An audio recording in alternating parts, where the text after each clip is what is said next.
ప్రస్తుతం నాతో పాటు ఉన్నారు Telangana environment and forest and endowment minister rebel Konda Surekha గారు.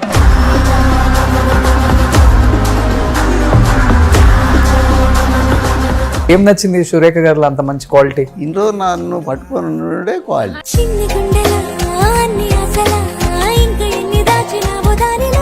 మా కిటికీకి అవతల సైడ్ వాలీబాల్ కోర్టు ఉండేది. వాలీబాల్ ఆడుకుంటా కలరింగ్ ఇచ్చేటోడు ఆ పక్కన.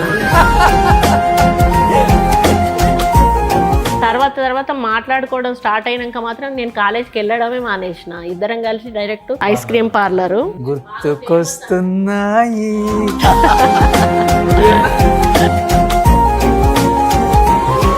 సురేఖ గారు, ఒక మంచి పాట మీరు ఏదన్నా మురళి గారి కోసం పాడండి. నాకు అంటే పాటలు గుర్తుండవు.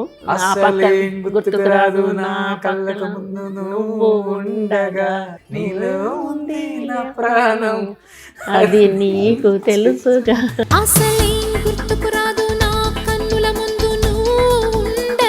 సేమ్ ఆ ప్రేమ, అనురాగం, ఆ అండర్స్టాండింగ్ కపుల్స్ మధ్య ఉండటం చాలా కష్టం, ఎస్పెషల్లీ రాజకీయాల్లో. నేను ఎవరికైనా ఏం అడ్వైజ్ ఇస్తా అంటే అన్న, ఒకరు కోపంతో ఉన్నప్పుడు ఒకరు శాంతంగా ఉండాలి, అప్పుడు సెట్ అవుతుంది. నేను ఇప్పటికీ మా అమ్మ పేరు మీద ఎవడు అడిగినా కూడా వానికి చేస్తాను. వాళ్ళ పేరు పెడతానంటే 1 నిమిషంలో ఇచ్చేస్తా వెంటనే. నేను కూడా ఒక ఇల్లు కడదాం అనుకుంటున్నాను. ఒక 1000 గజాలలో అమ్మా నాన్న పేరు బోర్డులు ముందే రెడీ చేపిస్తానన్నా. చేస్తా. సో 1000 గజాలలో యాంకర్ రోషన్ కి వాళ్ళ అమ్మ వాళ్ళ నాన్న పేరు పెడతాను కాబట్టి ఇల్లు కట్టిస్తానని ఒప్పుకున్నా కొండా మురళి అన్న. 100% అన్న చేస్తాడు. కానీ ఇప్పుడు మీరు 2 శాఖలకి బాధ్యత వహిస్తున్నారు. మీరు ఈ శాఖ తీసుకున్న తర్వాత వచ్చిన మార్పులు ఏంటి కొండా సురేఖ గారు?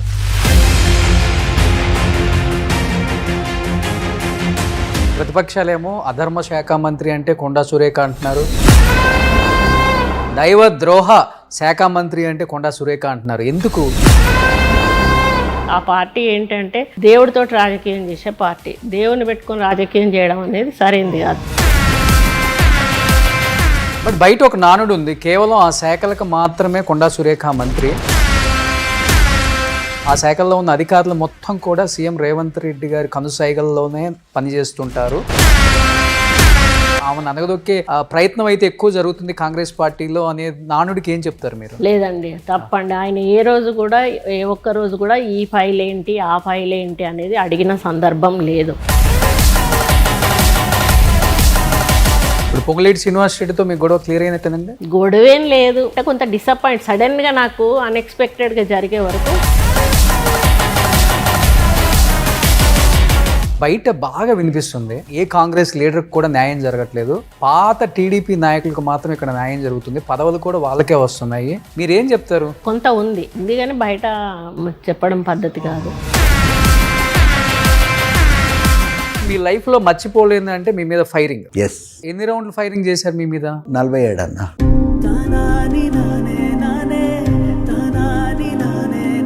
సో ఈ 47 రౌండ్లు కూడా బాడీకే కాల్చారు. ఈ రిస్ట్లో ఉంటుంది, రైట్ రిస్ట్లో ఉంటుంది, ఇక్కడ ఒకటి ఉంటుంది, ఇక్కడ చిన్న మెదడు దగ్గర ఒకటి ఉంటుంది. ఇక్కడ నుంచి కొడితే నాకు ఇటు వచ్చింది.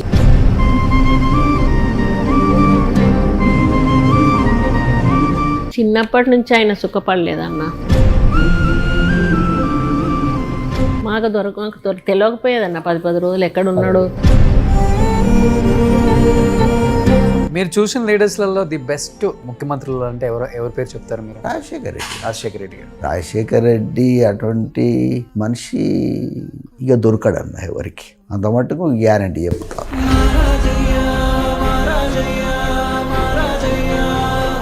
Hi, hello, welcome to Suman TV. నేను మీ రోషన్.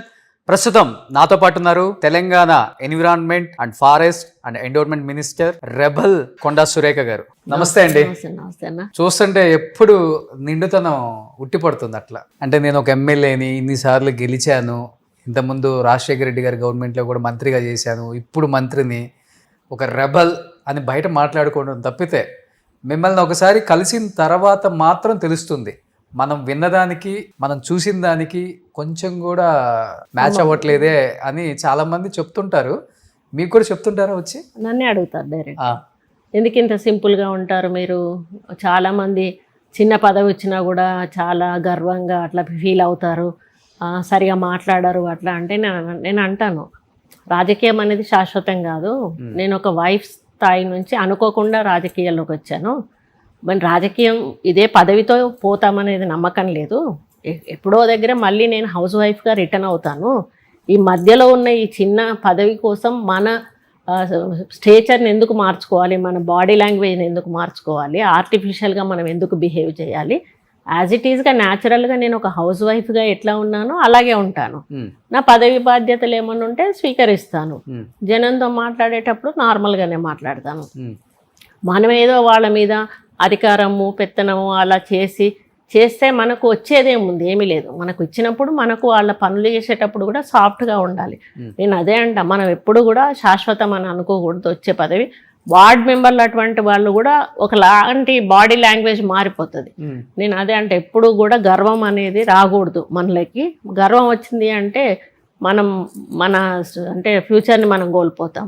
ఓకే, అది నా సిద్ధాంతం. నేను ఇంట్లో జనరల్గా ఉన్న మీలాంటి వాళ్ళు ఎవరైనా వచ్చినా కూడా నేనే టీ తెచ్చిస్తాను, నేనే అన్ని ఇస్తాను.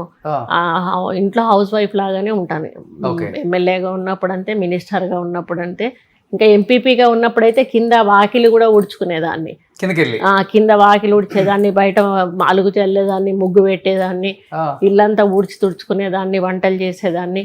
ఎప్పుడైతే ఎమ్మెల్యే అయ్యానో 5th floor దిగడం మానేసా, కానీ మిగతా పనులన్నీ చేసేదాన్ని. వంట కూడా బయటకు గవర్నమెంట్లతో ప్రోగ్రామ్స్కి వెళ్ళి వచ్చి మరీ వంట చేసేదాన్ని. ఒక మినిస్టర్ అయిన తర్వాతనే నేను వంట మనిషిని పెట్టుకున్నాను, అప్పటి వరకు పెట్టుకోలేదు. ఒకటి హెల్పింగ్ కోసం పని అమ్మాయిని పెట్టుకునేదాన్ని. ఎప్పుడైతే మినిస్టర్ అయ్యానో అప్పటి నుంచి వంట మనిషిని పెట్టుకున్నాను. ఆ తర్వాత కూడా మా హస్బెండ్ కర్రీస్ నాతోటి వండించుకునేవాళ్ళు చాలా రోజులు. ఇప్పుడు మెల్లమెల్లగా ఇంకా ఆయన కూడా వంట మనుషుల వంటలకు అలవాటు అయిపోయాడు. ఎప్పుడన్నా అడుగుతాడు ఏదన్నా ఒకటి వండమంటే వండి పెడతాను. ఎలా అడుగుతారు? చేపల కూర కావాలి, చేపల కూర కొంచెం పిల్లాడు రేఖమ్మ అని పిలుస్తాడు. చెప్పి పలానా తెప్పిస్తాను వండమ్మా అంటాడు. రొయ్యలు కానీ చేపలు కానీ వండమంటాడు. అవి చేసి మీరేమంటారండి మురళి గారిని? ఉన్నారా అంట. ఫస్ట్ లో పెళ్లి కాక ముందు మురళి అనే పిలిచేదాన్ని, తర్వాత ఎందుకో అట్లా పిలవలేకపోయాను. ఏమని పిలవాలో అర్థం కాలేదు. ఉన్నారా అని అనడం అలవాటు అయిపోయింది. ఇక అట్లాగే పిలుస్తా. ఉన్నారా అంటే అంటారు అంతే. అది ఎవరు అనరు, నేనే అంట కావచ్చు. అట్లా లేదు లేదు ఉన్నారా అని అంట అంతే. మన ఊర్లలో ఎలా అంతే, ఓకే, అట్లానే పిలుస్తాను. గ్రేట్. కానీ ఇప్పుడు మీరు చెప్పిన దాన్ని బట్టి చూస్తుంటే ఇప్పుడు అడ్వాంటేజ్ తీసుకొని రాజకీయాలలో ఇబ్బంది పెట్టే వాళ్ళు ఎక్కువ ఉంటారు. సురేఖ గారు బయట వాళ్ళకి ఏంటో తెలుసు, కానీ లోపల ఉన్న వాళ్ళకి ఇలా అని తెలుసు కాబట్టి ముందే అడ్వాంటేజ్ తీసుకొని ఇబ్బంది పెట్టే వాళ్ళు ఎక్కువ మంది ఉంటారు. ఈ మధ్య కాలంలో కొన్ని జరిగినవి కూడా మనం చూసాం. ఆ టైంలో పెయిన్ఫుల్గా అనిపిస్తుంటుందా, లేకపోతే ఢీ కొట్టే శక్తి ఉన్నా కానీ ఎందుకులే అని సైలెంట్ అవుతారా, లేకపోతే వెనక నుంచి గోతులు తెలిసే వాళ్ళు ఎక్కువ ఉంటారు కదా రాజకీయాల్లో? ఒకప్పుడు నేను ఏదైనా కూడా ఓపెన్గా ఎదుర్కొనేదాన్ని. అప్పుడున్న రాజకీయాల్లో అంటే బాగా వాక్ స్వాతంత్రం ఎక్కువగా ఉండేది. ఓకే, ఏదైనా మాట్లాడవచ్చు, ఏదైనా మాట్లాడే వాళ్ళం. ఇప్పుడు మనకు ఉన్న అంటే హైకమాండ్ నుంచి ఉన్న ఆదేశాలు ఏంటి అంటే ఏదున్నా 4 గోడల మధ్యలో మాట్లాడాలి, నలుగురిలో మాట్లాడొద్దు అనేది స్ట్రిక్ట్ ఇన్స్ట్రక్షన్స్ ఉన్నాయి. ఏదైనా ఉంటే ఎవరితోటైనా చెప్పుకోవాలనుకుంటే చెప్పుకుంటాం, అంతేగాని బయట మీడియా పరంగా బయటపడాలనేది మానేసాము. ఎందుకు అనంటే హైకమాండ్కు రెస్పెక్ట్ ఇవ్వాలి, ఇంటర్నల్గానే ప్రాబ్లమ్స్ సాల్వ్ చేసుకోవాలి. పిసిసి ప్రెసిడెంట్ ఉన్నారు, సీఎం గారు ఉన్నారు, ఇన్ఛార్జ్ మినిస్టర్ ఉన్నారు. ఏదైనా ఉంటే వాళ్ళ ద్వారానే మాట్లాడడం జరుగుతుంది. పెయిన్ అనిపిస్తుంది, బాధ అనిపిస్తుంది. ఎందుకంటే మేము చాలా కష్టపడ్డాము ఒక ఈ రేంజ్కి రావడానికి. మీకు తెలుసు జగన్మోహన్ రెడ్డి చేయబట్టి మేము సామాన్య కార్యకర్త స్థాయికి వెళ్ళిపోయాము. మళ్ళీ ఆ స్థాయి నుంచి మళ్ళీ 15 సంవత్సరాలకు మళ్ళీ సేమ్ స్థాయికి వచ్చాము. అంటే మళ్ళీ అంటే ఆయన వల్లనే కదా మినిస్టర్ పోయింది, ఎమ్మెల్సీ పోయింది, మమ్మల్ని ఆయన వెనకాలనే తిరుగుతున్నాం. అప్పుడే మనకు తెలంగాణ ఉద్యమం వచ్చింది. ఆయన జైల్లో ఉన్నాడు, తనకి ఎమ్మెల్సీ ఇస్తాను ఇవ్వలేదు. నేను ఎమ్మెల్యే పోటీ చేసి ఓడిపోయాను, అప్పుడు ఎమ్మెల్సీ అన్న ఇస్తారనుకుంటే ఇవ్వలేదు. తర్వాత ఈ ఉద్యమం వచ్చే వరకు వాళ్ళ పార్టీ నుంచి వాళ్ళ ఒపీనియన్ ప్రజలకు అవసరం. అప్పుడు అడిగినప్పుడు మేము కొంతమంది రాజ్ ఠాకూర్, మేము కేకే మహేందర్ రెడ్డి, కొంతమంది ఒక 10 మంది వరకు ఉండేవాళ్ళము. మేము డైరెక్ట్ వెళ్ళి కూర్చున్నప్పుడు అయితే లోపల నుంచి ఆయన ఒకటే మాట చెప్పి పంపాడు, వాళ్ళు ఏం మాట్లాడినా మీరు ఒకటే మాటకు కట్టుబడండి, మేము యునైటెడ్ ఆంధ్రాకే స్టాండ్ అవుతాము, ఇంకా దేనికి స్టాండ్ కామని చెప్పి 2 రోజులు చర్చలు జరిగాయి వాళ్ళ ఇంట్లో, దాదాపు 3-4 గంటల సేపు కూర్చున్నాము. మేము ఒకటే అన్నాము, మేము దానికి తెలంగాణకు సపోర్ట్ అని మీరు చెప్పకండి, అట్లీస్ట్ కేంద్రం ఏదైనా నిర్ణయం తీసుకుంటే మేము అడ్డు చెప్పమని అట్లా చెప్పితే సరిపోతుంది, మాకు మేము కంటిన్యూ అవుతాము అని చెప్పేసి. కానీ లేదు ససేమిరా మేము లేదు చెప్పేది లేదు, మేము సమైక్యాంధ్ర నినాదమే తీసుకుంటాము అని అన్నారు. అది అందుకు మాకు కూడా హ్యాపీ అనిపించింది. ఎందుకు అంటే ఏ కారణం లేకుండా పార్టీలోంచి బయటికి రావడం కూడా పద్ధతి కాదు. ఒకవేళ ఆయన ఆ నినాదం తీసుకున్నా అందులోనే ఉండాల్సి వచ్చి ఇంకా అసలు మా మొత్తానికే మా రాజకీయ చేశారు. అవును, కానీ ఇక బయటకు వచ్చేసినాము ఆ రీజన్ తోటే. మరి ఒక పక్క ఉద్యమం నడిచినప్పుడు ఒక తెలంగాణ సంబంధించిన బిడ్డలమై ఉండి మేము సమైక్యాంధ్ర అని ఆయన అంత ఖచ్చితంగా చెప్పినప్పుడు ఆయన వెనకాల నడవడం అనేది పద్ధతి కాదు. మా తెలంగాణ ప్రజల మనోభావాలను అర్థం చేసుకొని వాళ్ళకు తోడుగా ఉండడానికి మేము రాజీనామా చేసి రావడం జరిగిందని చెప్పి అప్పటి నుంచి మేము వచ్చేసినాం. కానీ సురేఖ గారు, ఇప్పుడు అసలు మనం ప్రేమించే వ్యక్తే చనిపోయారు. రాజకీయాలలో ఎలా ఉంటుంది అంటే పదవిని మించిన గొప్ప అవకాశం ఇంకేది ఉండదు. అలాంటిది మీరు ఉమెన్ అండ్ చైల్డ్ వెల్ఫేర్ అనుకుంటా అప్పుడు మినిస్టర్ రాజశేఖర రెడ్డి గారు గవర్నమెంట్లో. రాజశేఖర రెడ్డి గారే వెళ్ళిపోయారు కదా, జగన్ కోసం మనం ఎందుకు రావాలి, మనం ఇంకా 3 సంవత్సరాలు గవర్నమెంట్ ఉంది, అవసరమా మనకి అని కొంచెం కూడా అనిపించలేదు మీకు? ఎందుకంటే అన్న అంటే అంత అభిమానం, అన్న ఫ్యామిలీ అంటే అంత అభిమానం. కానీ ఎప్పుడు కూడా మాకు జగన్మోహన్ రెడ్డితో మేము కోఆర్డినేట్ అవ్వలేదు. ఆయన వ్యక్తిత్వం కానీ ఆయనతో మాట్లాడడం కానీ ఆయన్ని కలవడం కానీ ఎప్పుడు చేయలేదు. చేసుంటే బహుశా ఆయన మెంటాలిటీ స్టడీ చేసేవాళ్ళే. మేము ఎంతసేపు కూడా రాజశేఖర రెడ్డి గారు తనయుడు కాబట్టి అతనిలాగానే సైకాలజీ ఉంటుంది అని చెప్పేసి అనుకున్నాము. కానీ ఆయన కొంచెం డిఫరెంట్ అనేది తర్వాత తెలిసింది. మీరు పర్సనల్గా అంటే ఇక ఇది తర్వాత ఆయన వెనకనే ఉన్నాం కదా మొత్తం కంప్లీట్గా. ఆయన ఇదే ఎప్పుడు తెలిసింది మీకు అసలుకి? ఏదో ఒకటి మీరు అడిగినప్పుడే కదా ఓపెన్ అయ్యేది కూడా. అవునవును, అదే మేము వెళ్ళడము కలవడం చేసినాకనే మాట్లాడుకుంటా ఉండేవాళ్ళము. అప్పుడు ఓటింగ్ ఒకటి వచ్చింది కదా మనకి, ఇట్లా వేరే పార్టీ మేము సపోర్ట్ చేస్తున్నాం అన్నప్పుడు అసెంబ్లీలో ఓటింగ్ పెట్టారు. ఓటింగ్ పెట్టినప్పుడు అప్పుడు వ్యతిరేకంగా ఓటేసాం. 16 మంది అటువైపు వాళ్ళు, నేను ఇటు ఒక్కదాన్ని వేస్తే అప్పుడు మమ్మల్ని డిస్క్వాలిఫై చేశారు. ఎందుకంటే విప్ ఇచ్చారు కాబట్టి విప్ని యాడ్ చేశామని చెప్పి. ఇంకా ఆ తర్వాత ఇక పార్టీ సస్పెండ్ చేసేసింది. ప్లస్ ఇక అప్పుడు అటు వాళ్ళ దిక్కే తిరుగుతూ ఉంటే మళ్ళీ ఎలక్షన్స్ వచ్చినాయి, బై ఎలక్షన్స్. అప్పుడు మీకు తెలుసు తెలంగాణలో ఒకటి, అటువైపు 16 ఎలక్షన్స్. ఇది నాది చాలా టైట్ ఉండే పొజిషను. నేను ఒక 1500 ఓట్లతో ఓడిపోయాను. మొత్తం టీఆర్ఎస్ వాళ్ళు మంత్రులతో సహా ఎమ్మెల్యేలతో సహా మొత్తం అందరూ కూడా మా కాన్స్టిట్యున్సీ మీద కూర్చున్నారు. ఇంకా 200 మంది ఒక్కొక్క ఊరిలో కూర్చొని, ఊరికి ఒక ఎమ్మెల్యే చొప్పున కూర్చొని నన్ను ఓడించాలని చెప్పి బాగా ప్రయత్నం చేశారు. కానీ పబ్లిక్ వాళ్ళకి రెస్పాండ్ అవ్వలేదు. తెలంగాణ వద్దామంటే మాకు తెలంగాణ కావాలి, కానీ ఆమె కావాలి మాకు. ఈ సంవత్సరం ఆమెకి వేస్తాము, నెక్స్ట్ టైం తెలంగాణకి వేస్తాము. ఆమె మా ఇంటి ఆడబిడ్డ, మాకు మంచి అయినా చెడైనా వస్తుంది, ఆమెకు మేము ఈ ఒక్కసారి వేస్తామని చెప్పి వేస్తే ఆ మధ్యాహ్నం వరకు కూడా పోలింగ్ ప్యాటర్న్ చూస్తే వాళ్ళకి అర్థమైపోయింది వన్ సైడ్ పడుతున్నాయి అని చెప్పి. అప్పుడు వాళ్ళకేమంటే టీఆర్ఎస్ నుంచి పై హైకమాండ్ నుంచి వీళ్ళకు హరీష్ రావు వాళ్ళకి ఆదేశాలు వచ్చాయి. మళ్ళీ కాంగ్రెస్ నుంచి మన వెంకటరమణారెడ్డి ఉండే, ఆయన ప్రెసిడెంట్గా ఉన్నాడు, జిల్లా అధ్యక్షుడిగా. వీళ్ళకి ఫోన్స్ వచ్చినాయి అన్నట్టు, మీరు కారు అదే మన చేతి గెలుస్తలేదు, సైకిల్ గెలుస్తలేదు, మనం కార్కి వేయాలి ఓటు. ఎందుకంటే ఫ్యాన్ అనేది గెలవద్దు, మళ్ళీ అక్కడ ఉనికి రావద్దు, వస్తే మళ్ళీ దెబ్బతింటుంది, ఉద్యమం దెబ్బతింటుంది అని చెప్పేసి వీళ్ళందరూ పూనుకొని మధ్యాహ్నం తర్వాత మెయిన్ లీడర్స్ వాళ్ళందరూ ఉంటారు కదన్న చాలామంది, వాళ్ళందరూ మెసేజ్లు పెట్టుకొని మొత్తం క్రాస్ ఓటింగ్ చేశారు.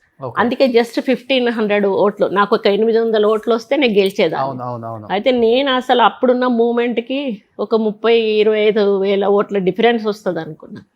కానీ జనాలు మాత్రం మంచి అభిమానంతో వాళ్ళు మనస్ఫూర్తిగా ఓటేశారు. వాళ్ళు డబ్బులు ఎక్కువ పంచినా కూడా. అప్పుడు నాకు బయటకు వచ్చినాక ఓడిపోయినా అని బాధపడలే, నేను చాలా గర్వపడ్డా.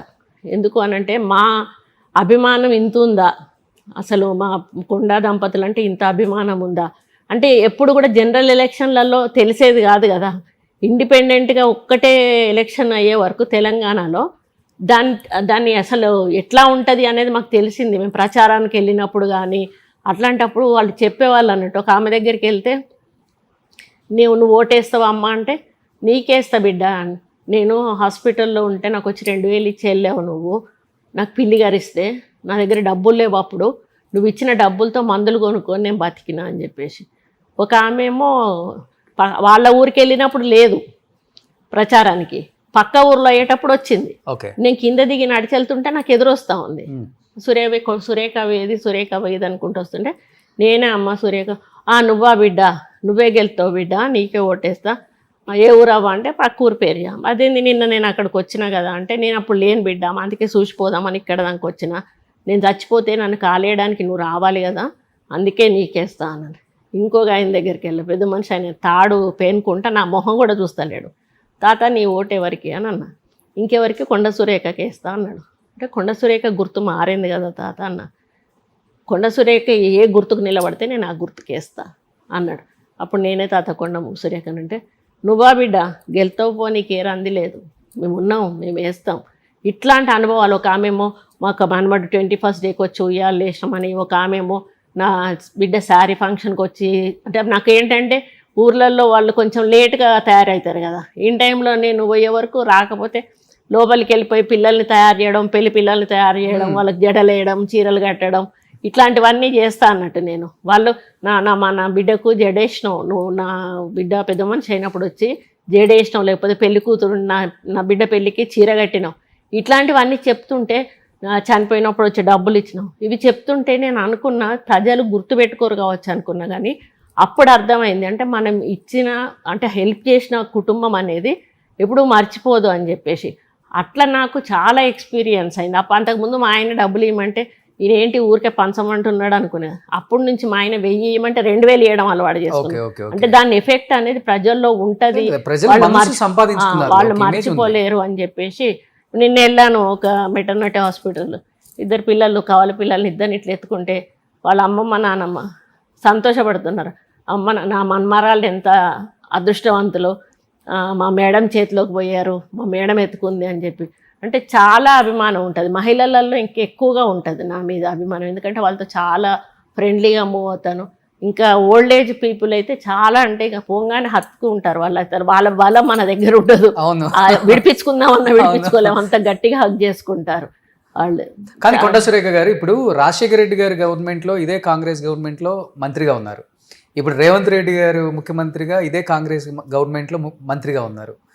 ఏది హ్యాపీనెస్? ఒక కుటుంబం, నా వాళ్ళు, ముఖ్యమంత్రి కూడా నా అన్నలాగా అనిపించిన పర్సన్ అంటే ఎవరని చెప్తారు? అంటే ఇద్దరికి ఏం డిఫరెన్స్ చెప్తారు అసలు మీరు? అంటే రాజశేఖర్ అన్న మెంటాలిటీ వేరు. రాజశేఖర్ అన్న అంటే ఆయన ఓపెన్ హార్టెడ్, బాగా ఎక్స్పీరియన్స్డ్, ప్లస్ మా కుటుంబంతో ఎక్కువ అనుబంధం ఉన్నటువంటి వ్యక్తి. ఆయన దగ్గర మాకు కొంచెం స్వాతంత్రం ఎక్కువగా ఉండేది, ఎందుకంటే మొదటి నుంచి ఉన్నాం కాబట్టి. కొంచెం రేవంత్ అన్న అంటే అంత స్వాతంత్రం ఉండదు, కానీ అడుగుతాము, మేము ఏమైనా అడుగుతాం. కానీ రాజశేఖర్ అన్న అడిగినంత స్వతంత్రంగా రేవంత్ అన్నను అడగడం కొంచెం అది ఇబ్బందే మనకు. కానీ తప్పదు, మనమే ఎన్నుకున్నాము, మన పార్టీని గెలిపించాడు. ఈరోజు సీఎం కావాలని కోరుకున్న దాన్ని నేను, పిసిసి ప్రెసిడెంట్ కావాలని కోరుకున్న దాన్ని నేను. కాబట్టి అడుగుతాము, అన్నీ కూడా అడుగుతాము, కానీ అంత ఫ్రీగా అడగలేము కొంచెం, అంతే తప్పితే. అన్న కూడా మంచోడు, ఏది కావాలన్నా చేస్తాడు, కాదు అనడు, ఆఫీసర్స్కు చెప్తాడు, ఏదున్నంటే కూడా చెప్పమంటాడు, అట్లేం లేదు. కానీ అట్లా సైకలాజికల్ అంతే, కానీ మాకేం డిఫరెన్స్ అయితే ఏమనిపించదు. Okay okay. అంటే ఇప్పుడు రీసెంట్గా బట్టి గారి అబ్బాయి సూర్య పెళ్ళిలో, అంటే ఫర్ ద ఫస్ట్ టైం ఎప్పుడో చూసాం, అంటే విన్నాం, చూడలే అప్పుడు ఇంత డిజిటల్ మీడియా లేదు కాబట్టి తెలియదు పెళ్ళిళ్ళు ఎలా జరుగుతాయో.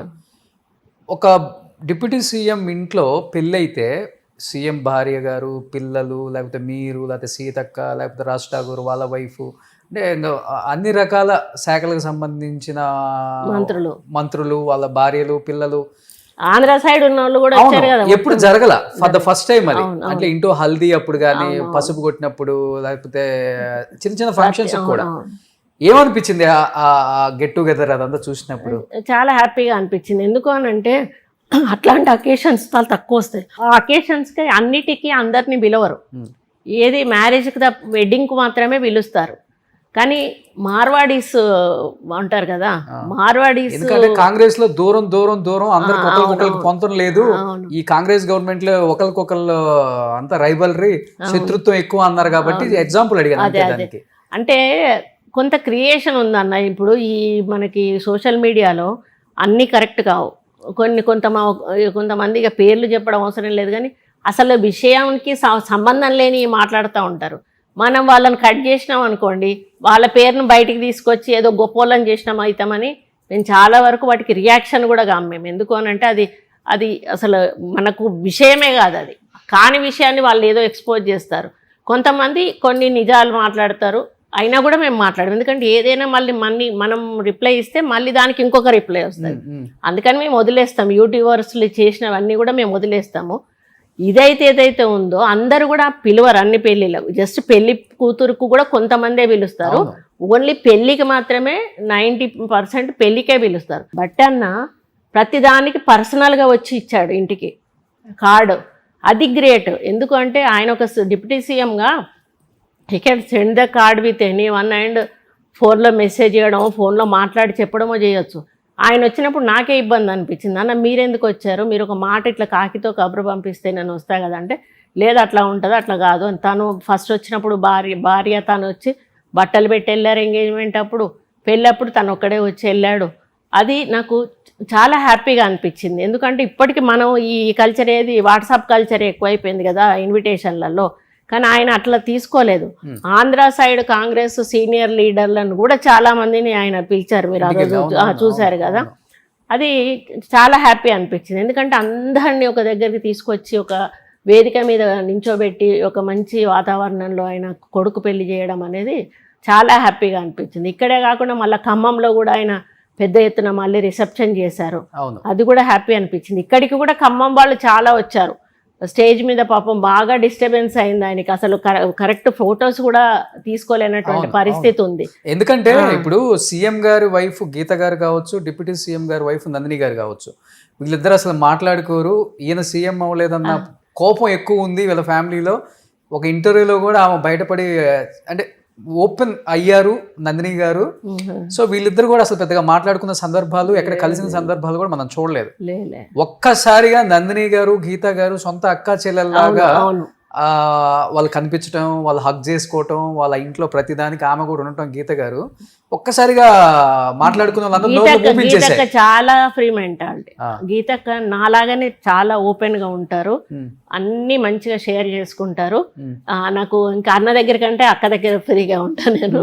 అన్న పిసిసి ప్రెసిడెంట్ అంటే మినిస్టర్ సీఎం కాకముందు కొంచెం ఫ్రీగా ఉండేదాన్ని, కానీ సీఎం అయినాక కొంచెం ఆ గౌరవంతో కూడిన భయం అనేది ఒకటి నాకు జస్ట్ అంతే. గౌరవం అనేది ఉంటుంది. కానీ అక్క దగ్గర అన్నీ చెప్పేస్తాను నేను, మంచి చెడు అంతా చెప్తా. ఏదన్నా ఉంటే ఓపెన్గా చెప్పేస్తా, అక్క ఇది అది అని చెప్పి. అక్క కూడా రిసీవ్ చేసుకుంటుంది, చాలా బాగా మాట్లాడుతుంది. ఎలాంటి టాపిక్స్ ఉంటాయి మీ ఇద్దరి మధ్య కామన్ గా? మీరు ఎక్కువ మాట్లాడుకోవడం, ఆ రీల్స్ కూడా ఎక్కువ వచ్చాయి. ఏ ఫంక్షన్ లో చూసినా మీ ఇద్దరు వాళ్ళ పాప ఉంటారు. పిల్లల గురించి మాట్లాడుకుంటాము, లేకపోతే శారీస్ గురించి, నగల గురించి, లేకపోతే ఇంకేమైనా విషయాలు జనరల్గా అన్ని టాపిక్స్ కూడా పొలిటికల్ సైడ్ కూడా వెళ్తాము. నాకేమన్నా కొన్ని నచ్చని ఉంటే కూడా అక్క ఇట్లా జరుగుతున్నాయి ఇట్లా అని చెప్తాను, నచ్చేటి ఉంటే ఇది బాగున్నాయి అక్క అని చెప్తాను. తను రిసీవ్ చేసుకుంటుంది, కానీ ఆ తర్వాత మళ్ళీ అది ట్రాన్స్ఫర్ అవుతుందా అవ్వదా నాకు తెలియదు. కానీ నా మనసులో ఉన్నవి అయితే ఏమైనా కూడా నేను అన్న దగ్గర కంటే అక్క దగ్గర ఎక్కువ పంచుకుంటాను. చాలా అడుగుతుంది, తను అడుగుతుంది. తనకేమైనా డౌట్స్ ఉంటే కూడా ఇది ఎట్లా ఉంది అది ఎట్లా ఉంది అని చెప్పేసి అడుగుతుంది. తను అడిగితే నేను చెప్తాను, నా మనసులో ఉన్న ఒపీనియన్ కానీ బయట ఉన్న ఒపీనియన్ కానీ చెప్పేస్తాను నేను. సో కామన్ గా పీపుల్ గురించి కూడా అడుగుతారు. ఈ ప్రోగ్రామ్ ఉంది కదా, దీని మీద ఏం రెస్పాన్స్ ఉంది అట్లా అని అడుగుతుంది. తను మంచి మాట్లాడుకుంటాం. పాప కూడా మేము మాట్లాడినంతసేపు కూడా అమ్మాయి కూడా అక్కడే కూర్చుంటుంది. మళ్ళీ వీడికంటే బాబు కంటే వాడు 15 రోజులు పెద్ద వాడు వాళ్ళ బాబు. ఇక ఎక్కువ పిల్లల గురించి కూడా మాట్లాడుకుంటాము, వాళ్ళ అల్లరి గురించి మాట్లాడుకుంటాము. కంపల్సరీ వెళ్ళినప్పుడల్లా భోజనం అంటే మార్నింగ్ టైం పోతే మాత్రం అన్న తింటాడు, అన్న తినేటప్పుడు మేము కూడా తింటాం అన్నతో పాటు. ఆయన మొదలు అన్నమే తిని బయటకు వస్తాడు. ఎప్పుడైతుందో మళ్ళా అని ఏ టైంకి వచ్చినా బయటికి అన్నం ఆ టైంలో ఎవరుంటే వాళ్ళను పిలుచుకొని కూర్చోబెట్టుకొని ఆయనతో పాటు భోజనం చేస్తాం మేము. సో రేవంత్ గారిలో ఉన్న మంచి క్వాలిటీస్ వాళ్ళ పాప నైమిషాలో మాకు కనిపించింది, ఆ అమ్మాయి మాట్లాడినా కానీ సేమ్ అలానే అనిపించిన కొన్ని క్వాలిటీస్ అంటే ఏమని చెప్తారు? వాస్తవమే, అమ్మాయి చాలా ఫ్రెండ్లీ నేచరు, మంచిగా కలుపుకుపోతుంది, గర్వం ఉండదు, ముఖ్యంగా గర్వం ఉండదు. ఎవరికైనా కూడా తండ్రుల పదవిలో తల్లుల పదవిలో ఉన్నప్పుడు పిల్లల్లో చూస్తూ ఉంటాం. ఇప్పుడు చూడండి, కొంతమంది ఇప్పుడు మొన్న జరిగిన ఇష్యూలు కొన్ని ఉన్నాయి కదా, ఎవరి బలం చూసుకొని చేస్తారు? తండ్రికి ఉన్న పదవి బలం చూసుకొని చేస్తున్నారు. అట్లా చేస్తే ఎవరు దెబ్బతింటారు? మన మన మన రాజకీయం దెబ్బతింటుంది. కానీ మేము మాకేమనిపిస్తుంది అంటే మాకు ఆడపిల్లలు ఉండడం అదృష్టం ఏమో అనిపిస్తుంది. మగపిల్లలు ఉంటే సన్స్ట్రోక్స్ ఉంటాయి రాజకీయాల్లో. ఓకే, అందుకని ఆ అమ్మాయి కూడా చాలా ఫ్రీగా ఉంటుంది, మంచి మాట్లాడుతుంది, అన్నీ డిస్కస్ చేస్తుంది అమ్మాయి కూడా. కానీ మంచిగా ఇంట్లో లోపలికి వెళ్తే హాల్లో చాలాసేపు కూర్చొని ఇవే డిస్కషన్ చేస్తూ ఉంటాం. ఓకే, చెప్పాలంటే ఓపెన్ గా మాట్లాడుకునే వాళ్ళు ఉన్నట్టుగా మాట్లాడుకునే వాళ్ళకి సింక్ అవుతుంది. అవును, సేమ్ అంటే గీతక్క చాలా ఓపెన్, అంతకంటే ఓపెన్ కూడా పాప కూడా ఓపెన్. ఈవెన్ వాళ్ళ అల్లుడు కూడా అక్కడ వస్తాడు, ఆయన కూడా చాలా బాగా ఇంటర్వ్యూన్ అవుతాడు, మాట్లాడతాడు, బాగుంటాడు. వాళ్ళ బ్రదర్స్ వస్తుంటారు, వాళ్ళు మాట్లాడుతూనే ఉంటారు, అందరు కూడా మంచిగా పలకరిస్తారు. ఆ ఇంట్లోకి వెళ్తే చాలా గౌరవంగా ఉంటుంది మాకు కూడా. సో మధ్యలో న్యూస్లో వచ్చేయండి కొంచెం అంటే చెప్పాలంటే ఇంకా రాజశేఖర్ అన్న ఉన్నప్పుడే మేము అంత ఫ్రీగా లోపలికి వెళ్ళే వాళ్ళం కదా, అంటే అన్నే ఆఫీస్కి వచ్చి కలిసేవాడు కాబట్టి ఇంట్లో మాకు ఎర్లీ మార్నింగ్స్ 5 o'clock దర్శనాలు అయినప్పుడే మేము ఇంట్లోకి వెళ్ళి ఫ్రీగా మాట్లాడేవాళ్ళం. రెగ్యులర్గా మాట్లాడాలి అని అంటే ఓన్లీ క్యాంప్ ఆఫీసులో. ఇప్పుడు అన్న క్యాంప్ ఆఫీస్ అదే కాబట్టి మాకు అదే ఇల్లు కాబట్టి మాకు ఈ అవకాశం ఉన్నది అన్నట్టు, లోపలికి వెళ్ళే అవకాశం. సో ఇప్పుడు మనకి సరస్వతి పుష్కరాలు రాబోతున్నాయి, నిన్న స్టార్ట్ అయినాయి. సో గోదావరి పుష్కరాలను మించి ఉంటుందని కూడా ఒక కామెంట్ చేశారు కదా. అవును. సో అంటే నిన్న స్టార్ట్ అయింది, ఆల్రెడీ చూసాం, మీరు కూడా వెళ్ళొచ్చారు. ఎలా ఉంది అసలుకి ఇప్పుడు? చాలా అంటే చాలా బాగా ఉందండి. అక్కడ అరేంజ్మెంట్స్ అయితే నిన్న స్వామి గారు చూసి ఆయన ఆశ్చర్యపోయారు. అసలు ఇంత ఘనంగా ఎట్లా ఏర్పాట్లు చేయగలిగారు అని ఆయన అయితే చాలా ఓపిక్గా స్నానం ఆచరించేటప్పుడు చేసే పూజలు కానీ, తర్వాత ఆయన ప్రవచనాలు కానీ, అక్కడ స్నానం చేసిన దగ్గర కొన్ని ప్రవచనాలు ఇచ్చారు, మళ్ళీ గుడి లోపల కొన్ని ప్రవచనాలు ఇచ్చారు, మళ్ళీ మమ్మల్ని పిలుచుకొని తనతో కాసేపు మనం ఎండోమెంట్ మీద ఏమేం చేయాలి అని కొన్ని ఐడియాస్ ఆయన ఇవ్వడము, మీకేం అవసరము నేను మా దగ్గర నుంచి తీసుకోవడం, అవన్నీ ఒక బుక్లో రాసుకోవడము, అవన్నీ ఇప్పుడు మాకు అడ్వైజర్ ఉన్నారు కదా గోవిందహరి గారు, ఇంకా ఆయనను మేము కోఆర్డినేటర్గా పెట్టుకున్నాము. ఆయన మన హిందూ ధార్మికతను ఇంకెట్లా తీసుకెళ్ళాలి ముందుకు అనేది చాలా వివరంగా చెప్పారు. నిన్నటి ఓపెనింగ్ మాత్రం చాలా గ్రాండ్గా సక్సెస్ఫుల్గా జరిగిందని చెప్పుకోవాలి. కానీ ఇప్పుడు మీరు 2 శాఖలకి బాధ్యత వహిస్తున్నారు, అటు పక్కన ఎన్విరాన్మెంట్ అండ్ ఫారెస్ట్, ఇటు పక్కన ఎండోన్మెంట్. మీరు ఈ శాఖ తీసుకున్న తర్వాత వచ్చిన మార్పులు ఏంటి కొండా సురేఖ గారు? అంటే 10 సంవత్సరాల తర్వాత గవర్నమెంట్ వచ్చింది కాబట్టి మీరు ఆ ఉమ్మడి ఆంధ్రప్రదేశ్లో ఉన్నప్పుడు మంత్రి, బట్ ఇప్పుడు డివైడ్ అయిన తర్వాత వచ్చిన మార్పులు, లేకపోతే మీరు ఆ మార్పులకు తగ్గ సీఎం గారి దగ్గర తీసుకెళ్ళి ఇంకా చేంజెస్ ఏం చేయగలిగారు అసలు? ఇప్పుడు ఎండోమెంట్ అంటే దాదాపుగా ముఖ్యమంత్రి గారి ఇన్వాల్వ్మెంట్ ఏమీ ఉండదు, మా దగ్గరే ఉంటుంది. ఏదన్నా తప్పనిసరి అయిన ఫైల్స్ కొన్ని మాత్రం ముఖ్యమంత్రి గారి దగ్గరికి వెళ్తాయి. దాదాపుగా మేము ఎండోమెంట్లో చాలా అంటే చాలా మార్పులు తీసుకొచ్చాము. అంతకుముందు అసలు ఏం జరుగుతుంది ఏది అని పట్టించుకున్న పాపాన పోలేదు. ఆఫీసులో కట్టలుగా ఫైల్స్ పడిపోయి ఉన్నాయి, జిల్లాలలో ఎవరేం చేస్తున్నారు అనేది అర్థం కాదు, టెంపుల్స్లో ఈవోలు ఏం చేస్తున్నారు అనేది అసలు అంతా ఒక మాయాజాలంగా ఉండింది. దాన్ని ఒక్కొక్కటి మేము ప్రక్షాళన చేసుకుంటూ, ఇప్పుడు ఏంటంటే ముందుగా ఈవోకు చెక్ పవర్ ఉంటే మిస్యూజ్ అవుతుంది అమౌంట్. అప్పుడు ఏమైందంటే మొత్తం చెక్ పవర్ అంతా ఈవోకే ఉండేది, వాళ్ళు ఎంతన్నా తీసుకోవచ్చు, ఎంతన్నా వర్క్కు పెట్టుకోవచ్చు, ఏమన్నా చేయొచ్చు. దానికి మళ్ళీ ఆడిటు అది ఇది ఎక్కడ కూడా మాకు చేసిన సందర్భాలు కనపడలేదు. మేమేం చేసామంటే అది డీసెంట్రలైజ్డ్ ఉండే దాన్ని సెంట్రలైజ్డ్ చేసాము. చేసి 10 లక్షల వరకే ఈవోకి పరిమితి. 10 లక్షలు దాటిన ఏ ఫైల్ అయినా కూడా కమిషనర్ గారి దగ్గరికి రావాలి. అంతకుముందు టెంపుల్స్కి సరిగా కమిటీ లెవెల్ వేయలేదు. ఇప్పుడు ప్రతి నియోజకవర్గంలో ప్రతి టెంపుల్కి కూడా కమిటీ వేస్తూ ఉన్నాం.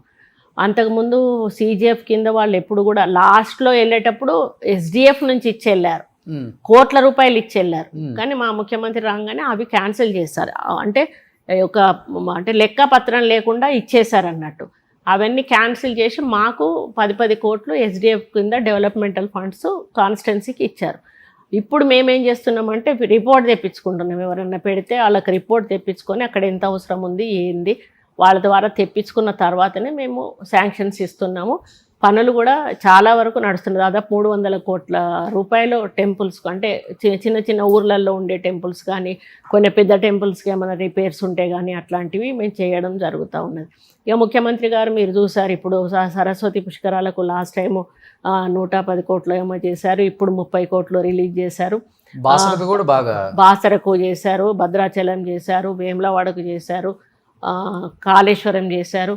ఇప్పుడు ఇవన్నీ కూడా మనకు రేపు గోదావరి పుష్కరాలలో కావలసిన పనులు అవి కూడా త్వరలోనే పని స్టార్ట్ చేస్తాం. నెక్స్ట్ పుష్కరాల వరకు కూడా ఆది పుష్కరాలు అంటారు, మళ్ళీ వాటికి అంత్య పుష్కరాలు ఉంటాయి. ఆ తర్వాత ఇప్పుడు ఆ గోదావరి పుష్కరం వచ్చినాక నెక్స్ట్ కృష్ణా పుష్కరం వస్తుంది.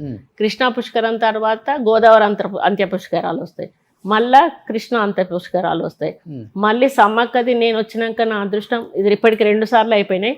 మళ్ళీ 3వ టర్మ్ కూడా మళ్ళీ సమ్మక్క వస్తుంది నా పీరియడ్లో. ఇప్పుడు ఇది నిజంగా కూడా పుష్కరాలు అనేటివి, పుష్కర కాలం మీకు తెలుసు కదా, 12 సంవత్సరాలలో వచ్చేటివి ఈ 5 సంవత్సరాలలో సెట్ అవ్వడము, నేనున్న కాలంలో జరగడము అనేది అది నాకు చాలా హ్యాపీగా అనిపిస్తుంది. అది నిజంగా నేను చేసుకున్నా. మీరేమో ఇన్ని కార్యక్రమాలు చేపడుతున్నాం అని చెప్తున్నారు, కానీ ప్రతిపక్షాలేమో అధర్మ శాఖ మంత్రి అంటే కొండా సురేఖ అంటున్నారు, దైవ ద్రోహ శాఖ మంత్రి అంటే కొండా సురేఖ అంటున్నారు. ఎందుకు అంటే ఒక పార్టీని అంటారు, వాళ్ళకి ఏంది అంటే వాళ్ళకు పార్టీలు అంటే ఆ పార్టీ ఏంటంటే దేవుడితో రాజకీయం చేసే పార్టీ. దేవుని పెట్టుకొని రాజకీయం చేయడం అనేది సరైనది కాదు. వాళ్ళ వాస్తవాలు ఇప్పుడు నేను ఒకటి అడుగుతాను, మీకు అంత ప్రేమ ఉంటే ఒక్కొక్క టెంపుల్కి సెంట్రల్ నుంచి ఇంత ఫండ్ అని చెప్పి రిలీజ్ చేసి పోనీ మీకు ఆ దేవుడే కావాలనుకుంటే ఆ దేవుడికే చేయండి. ఇప్పుడు భద్రాచలానికి ₹1 ఇప్పటి వరకు మీరు తీసుకురాలేదే. భద్రాచలానికి మా ముఖ్యమంత్రి గారు ఇచ్చారు కదా 300 కోట్ల వరకు, మరి మీరెందుకు తెస్తలేరు? మాట్లాడమంటే చాలా మాట్లాడవచ్చు, కానీ మేము బ్రాహ్మణులకు కానీ ఈరోజు బ్రాహ్మణులు రిటైర్ అయితే డబ్బులు వచ్చేవి కావు, చనిపోతే డబ్బులు వచ్చేవి కావు, వాళ్ళ ఇంట్లో ఏదైనా కార్యక్రమం తీసుకుందామన్నా డబ్బులు వచ్చేవి కావు. ఈరోజు మేము బ్రాహ్మణ పరిషత్ నుంచి వాళ్ళందరికీ కూడా చనిపోతే పెన్షన్ ఉంటుంది కదా, రిటైర్మెంట్ పెన్షన్ 4 లక్షలు ఇస్తాము. చనిపోతే ఆ కుటుంబానికి ఒక 2 లక్షలు 3 లక్షలు ఇస్తాము. ఈ 4 లక్షలను కూడా 8 లక్షలు చేయాలనుకుంటా ఉన్నాము. ఒడుగు చేసుకుంటే వాళ్ళు లోన్ తీసుకోవచ్చు, పెళ్లి చేసుకుంటే లోన్ తీసుకోవచ్చు, కుటుంబం చదువుకోవడానికి పిల్లలకు లోన్ తీసుకోవచ్చు, ఇల్లు కట్టుకోవడానికి లోన్ తీసుకోవచ్చు. ఇట్లా మేము ప్రతి దానికి కూడా వాళ్ళకు అవకాశం పెట్టాము. మేము వచ్చిన తర్వాత చాలా హ్యాపీగా ఉన్నారు అయ్యగారులు అయితే. ఇంకా మేము అడ్మినిస్ట్రేషన్ సైడ్ వస్తే కూడా ఎప్పటి నుంచో పెండింగ్ ఉన్నటువంటి ట్రాన్స్ఫర్స్ కానీ అవి కానీ ఇవి కానీ ఇప్పుడు 190 పోస్టులు కూడా మళ్ళీ కొత్తగా శాంక్షన్ అయినాయి. వాటికి కూడా నోటిఫికేషన్ అయ్యాలి. అన్ని ఫైళ్ళు దుమ్ము దులిపి వాటిని ఇప్పుడు అన్నిటిని కూడా మేము అమలు చేసే కార్యక్రమం చేస్తూ ఉన్నాం. కాబట్టి మేము ఊరికే చెప్పుకోవాల్సిన అవసరం మాకు లేదు. మేము ఏం చేస్తున్నామో మాకు తెలుసు, మా శాఖలో పనిచేసే ప్రతి ఒక్కరికి కూడా తెలుసు. మేము సోషల్ మీడియాలో మేము చేసినవి ఏవైతున్నాయో మేము పెట్టుకుంటున్నాము, ప్రజలు చూస్తూ ఉన్నాం. ఎవరో మెప్పు కోసం మేము చేయట్లేదు, మేము మా శాఖలో ఉన్న వాళ్ళకి న్యాయం చేయడానికి చేస్తున్నాము. ఆ న్యాయం మేము చేస్తున్నాము, వాళ్ళు సంతోషంగా ఉన్నారు. కానీ ఎవరు మెప్పు మాకు అవసరం లేదు, ఎవరు పొగడాల్సిన అవసరం కూడా మాకు లేదు. బట్ బయట ఒక నానుడు ఉంది, కేవలం ఆ శాఖలకు మాత్రమే కొండా సురేఖ మంత్రి, ఆ శాఖల్లో ఉన్న అధికారులు మొత్తం కూడా సీఎం రేవంత్ రెడ్డి గారి కనుసైగల్లోనే పనిచేస్తుంటారు, ఆమెకు అంత పవర్ లేదు, పవర్ ఇచ్చే ఉద్దేశం కూడా రేవంత్ రెడ్డి గారికి లేదు, అనగొక్కే ప్రయత్నం అయితే ఎక్కువ జరుగుతుంది కాంగ్రెస్ పార్టీలో అనే నానుడికి ఏం చెప్తారు మీరు? లేదండి, తప్పండి. ఆయన ఏ రోజు కూడా ఒక్క రోజు కూడా ఈ ఫైల్ ఏంటి ఆ ఫైల్ ఏంటి అనేది అడిగిన సందర్భం లేదు. అది ఆయన అంటే జనరల్గా మేము పంపించే ఫైల్స్ ఏవైతే ఉంటే ఆటోమేటిక్గా మేము పంపించేస్తాము. మేము మా వరకు ఆగే ఫైల్స్, మా దగ్గర చేసే ఫైనల్ చేసే ఫైల్స్ మేము ఫైనల్ చేసేస్తాం. కానీ మేము ఫైనల్ చేసిన ఫైల్స్ను ఇప్పటి వరకు కూడా ఏది ఆ ఫైలు మళ్ళీ ఒకసారి నా దగ్గరికి పంపండి అని సీఎంఓ నుంచి తెప్పించుకున్న సందర్భాలు కూడా లేవు. మాకైతే పూర్తి స్వేచ్ఛ ఉంది. వాళ్ళు గతంలో వాళ్ళకి స్వేచ్ఛ లేక వాళ్ళట మాట్లాడుతున్నారేమో కానీ మాకు మాత్రం మంత్రివర్గంలో ఎవరి మీద కూడా సీఎం గారి పెత్తనం అంటూ లేదు, ఎవరి శాఖల్లో కూడా వారు ఇన్వాల్వ్ అవ్వడం లేదు. కాకపోతే రివ్యూస్ పెట్టినప్పుడు ఆయనకున్న డౌట్స్ ఏమన్నా ఉంటే రివ్యూలలో ఎవరైనా కూడా ఆఫీసర్ల ముందట రేజ్ చేస్తారు. ఆ విధంగా ఆయన క్లారిటీ తీసుకుంటాడు. ఏమన్నా డైరెక్షన్స్ ఉంటే దానికి ఆయన డైరెక్షన్ ఇవ్వాలనుకునే ఏమన్నా ఉంటే డైరెక్షన్ ఇస్తారు. పొంగులేటి శ్రీనివాస్ రెడ్డితో మీకు గొడవ క్లియర్ అయినట్టేనండి? గొడవేం లేదు. మరి ఆ ఫైల్ తెప్పించుకున్నారు సీఎం గారు వెనక్కి? లేదు అది ఇక అయిపోయింది. 4 అక్షంతలు వేసారు గట్టిగా అని చెప్పన్నారు. నన్నేమన్నా అసలు ఆ టాపిక్ అన్న నా ముందట తీయనేలే, రేవంత్ అన్న తీయనే లేదు. కాకపోతే అప్పుడు అంటే కొంత డిసప్పాయింట్, సడన్గా నాకు అన్ఎక్స్పెక్టెడ్గా జరిగే వరకు కొంత డిసప్పాయింట్ అయినా, అయ్యో నా నోటీస్లో పెట్టకుండా చేశారు అని. కానీ తర్వాత మళ్ళీ సీనన్నని కన్విన్స్ చేసి ఏదో జరిగిపోయిందిలే అమ్మ, ఇంకోసారి అట్లా చేయకుండా చూసుకుంటా అని చెప్పి ఆయన చెప్పి. ఓకే, బాగుంటారు మీ ఇద్దరు? పొంగులేటి సీన్ గారు మీకన్నా చిన్నే కదా ఆయన. రావే పోవే అంటాడు, అది కాదే ఇది అదే అంటాడు, మంచిగా మాట్లాడతాడు. అంటే ఒక సిస్టర్లా ఎట్లా ఉంటాడో అట్లా ఉంటాడు, మంచిగా మాట్లాడతాడు, మంచిగా ఉంటాడు అన్న, మంచిగా ఉంటారు. సో ఇప్పుడు ఆయన శాఖలో మీరు ఎంటర్ అవ్వట్లేదు, మీ శాఖలో ఎవరి శాఖలోకి అయితే నేను ఎంటర్ అవ్వను, నా శాఖలోకి కూడా ఆయన ఏం ఎంటర్ అడుగు. జిల్లా ఇన్ఛార్జ్ మినిస్టర్ కాబట్టి అక్కడ కొంత ఏదన్నా చిన్న చిన్న అంటే ఏదన్నా ఇష్యూలో వచ్చినప్పుడు మా 4 ఎమ్మెల్యేల మధ్యలో కానీ ఏదైనా వచ్చినప్పుడు అప్పుడు సాల్వ్ చేయడము ఆయన బాధ్యత. అట్లాంటివి ఇప్పటివరకు ఏవి రాలేదు, రాకుండానే ఆయన చూసుకుంటున్నాడు. మేము కూడా ఎవరి పనులలో వాళ్ళు ఉంటాం, మేము కూడా ఒకరి దాంట్లో ఒకరు దూరడం అనేది చేయట్లేదు. ఎందుకంటే అంతకు ముందు మంత్రులు అంటే ఆ జిల్లా మొత్తం అధికారం తీసుకునేవాళ్ళు. కానీ ఇప్పుడు రేవంత్ రెడ్డి గారు ఏం చెప్పారంటే ఒకరి కాన్స్టిట్యున్సీలోకి ఒకరు వెళ్ళొద్దు, ఈవెన్ మంత్రులు కూడా వెళ్ళొద్దు. కాబట్టి ఇంకా సమస్య ఎక్కడ వస్తుంది? రాదు. ఇక ఒకవేళ వెళ్ళాలి అనుకుంటే మేము ఒక మాట ఇన్ఫార్మ్ చేసి వెళ్ళాలి అని చెప్పారు. ఇప్పుడు హన్మకొండ రాజేందర్ రెడ్డి ఏరియాలో మా రిలేటివ్స్ వాళ్ళు వీళ్ళు ఏదైనా ఓపెనింగ్స్ వాటో వీటికో పిలుస్తారు. పిలిచినప్పుడు ముందు వెళ్ళి ఆయనకు చెప్పండి అని చెప్తాను. ఆయనకు చెప్పి వచ్చి నాకు చెప్తారు. చెప్పినాక నేను రాజేందర్ రెడ్డి ఫోన్ చేస్తాను, రాజేందర్ రెడ్డి మా రిలేటివ్స్ అది పోతున్నాను, ఒక ఇన్ఫర్మేషన్ ఇస్తాను, ఇచ్చి వెళ్తాను. ఒకవేళ చెప్పకుండా వెళ్తే వాళ్ళకు సైకలాజికల్కి ఏంది, నా నియోజకవర్గంలోకి మంత్రి గారు వచ్చారు, నాకు ఒక ఇన్ఫర్మేషన్ కూడా ఇవ్వలేదని ఒక ఫీలింగ్ ఉంటుంది. కాబట్టి ఆ ఇన్ఫర్మేషన్ ఇచ్చేస్తే ఇంకా ఏ గొడవ ఉండదు. అట్లా మెయింటైన్ చేస్తాను. దేనికి వచ్చారని ఒక భయం, దేనికి వచ్చారనే భయం కాదు వాళ్ళకి, ఏంటంటే చెప్పకుండా కాన్స్టిట్యున్సీకి వచ్చారు, తన కాన్స్టిట్యున్సీకి అనే ఫీలింగ్ ఉంటుంది. ఇప్పుడు ఏమో తెలంగాణలో అసలు ఒక ఊరు దాటితేనే కాన్స్టిట్యున్సీ మారిపోతుంది, మరి పక్క పక్కనే ఉన్నాయి చెప్పాలంటే. కానీ అట్లా ఒక సైకలాజికల్గా వాళ్ళకు ఉంటుంది. ఎందుకు వాళ్ళకి ఇన్సెక్యూరిటీ ఎందుకు ఇవ్వాలి అని చెప్పేసి వెళ్తాను. పిలుస్తుంటారు వాళ్ళు కూడా, ప్రోగ్రామ్స్కి పిలుస్తారు. మన గండ్ర సత్యనారాయణ పిలిచాడు, అక్కడికి వెళ్ళాను. మన మురళీనాయక్ పిలుస్తూనే ఉంటాడు, మన నాగరాజు గారు అందరు పిలుస్తూనే ఉంటారు. పిలిచినప్పుడు నేను మన మన ఇన్ఛార్జ్ మినిస్టర్ గారితో పాటు నేను కూడా వెళ్తాను. కానీ పచ్చగడ్డి వేస్తే బగ్గు అంటుంది. నాయన రాజేందర్ రెడ్డి మీరు సయ్యద్ది బాగా కుదిరింది అసలు? లేదు, అదేదో చిన్న ఫస్ట్లో కొంచెం ఏదో టెంపుల్ కమిటీ దగ్గర కొంచెం ఉండే, కానీ ఆయనకి అది ఎక్స్ప్లెయిన్ చేసాం. మా తప్పేం లేదు అందులో, తనకి తెలుసు. ఎక్స్ప్లెయిన్ చేయడంతో తను అర్థం చేసుకున్నాడు. ఓకే, అంత పవర్ఫుల్ గా ఉండే కొండా మురళి గారు లేదంటే అంత సైలెంట్ గా ఉన్నారు అసలు కాంగ్రెస్ గవర్నమెంట్ అధికారంలోకి వచ్చిన తర్వాత? తను ఎక్స్పెక్ట్ చేశారు ఏంటంటే రాగానే ఎమ్మెల్సీ ఇస్తారు అని ఎక్స్పెక్ట్ చేశారు. అది అంటే అప్పుడు ఎలక్షన్స్ అప్పుడు తిరిగేటప్పుడు కూడా ఒక మాట సీఎం గారు కూడా అన్నారు, 30 సీట్లు వచ్చినా కూడా ఇస్తాను మురళన్న నీకు అని. అక్కడ వరంగల్లో కాన్సన్ట్రేట్ చేయంటే 4 కాన్స్టిట్యున్సీలు కూడా తిరిగారు ఆయన. పర్కాలు కానీ, ఈస్ట్ వెస్ట్ భూపాలపల్లి. అతను ఎందుకంటే 2 సార్లు ఇదివరకు చేశారు కాబట్టి ఇప్పుడు ఇంటికి 2 లేవు అన్నప్పుడు, ఆల్రెడీ చేసిన వాళ్ళు ఉన్న వాళ్ళు ఉంటే ఇవ్వచ్చు అన్నప్పుడు తనకు ఇవ్వలేదు అనే ఒక బాధ అంతే. ఫ్యూచర్లో ఎక్స్పెక్ట్ చేస్తున్నాము, రావాలని కోరుకుంటా ఉన్నాం. చేస్తున్నారు ఫైట్ మీ దగ్గర? ఫైట్ అనేది కాదు, వాళ్ళు ఉంది కదా, ఉంది ఎందుకు లేదు, ఉంది. కానీ మరి అది పైనుంచి హైకమాండ్ నుంచి కూడా మనకి ఇప్పుడు బీసీ తను మున్నూరు కాపు ఇప్పుడు వచ్చే డిసెంబర్లో అయిపోతున్నట్టున్నాయి. డిసెంబరో ఏమో ఒక 5-6 అయిపోతున్నాయి. ఏది ఎమ్మెల్యే కోటా కింద. అవును. అందులో ఇప్పుడు మా వరంగల్లో సారయ్య గారు ఉన్నారు, ఆయనది కూడా అయిపోతుంది. ఆయన ఒక బీసీగా ఆయనది క్లోజ్ అవుతుంది కాబట్టి అది మా ఆయనకి ఇచ్చి ఆ బీసీ బ్యాలెన్స్ చేస్తే బాగుంటుంది అనేది మా అభిప్రాయం. అదే వేలో కూడా మేము అడుగుతాము. ఇంకా ఫైనల్ డెసిషన్ వాళ్ళది.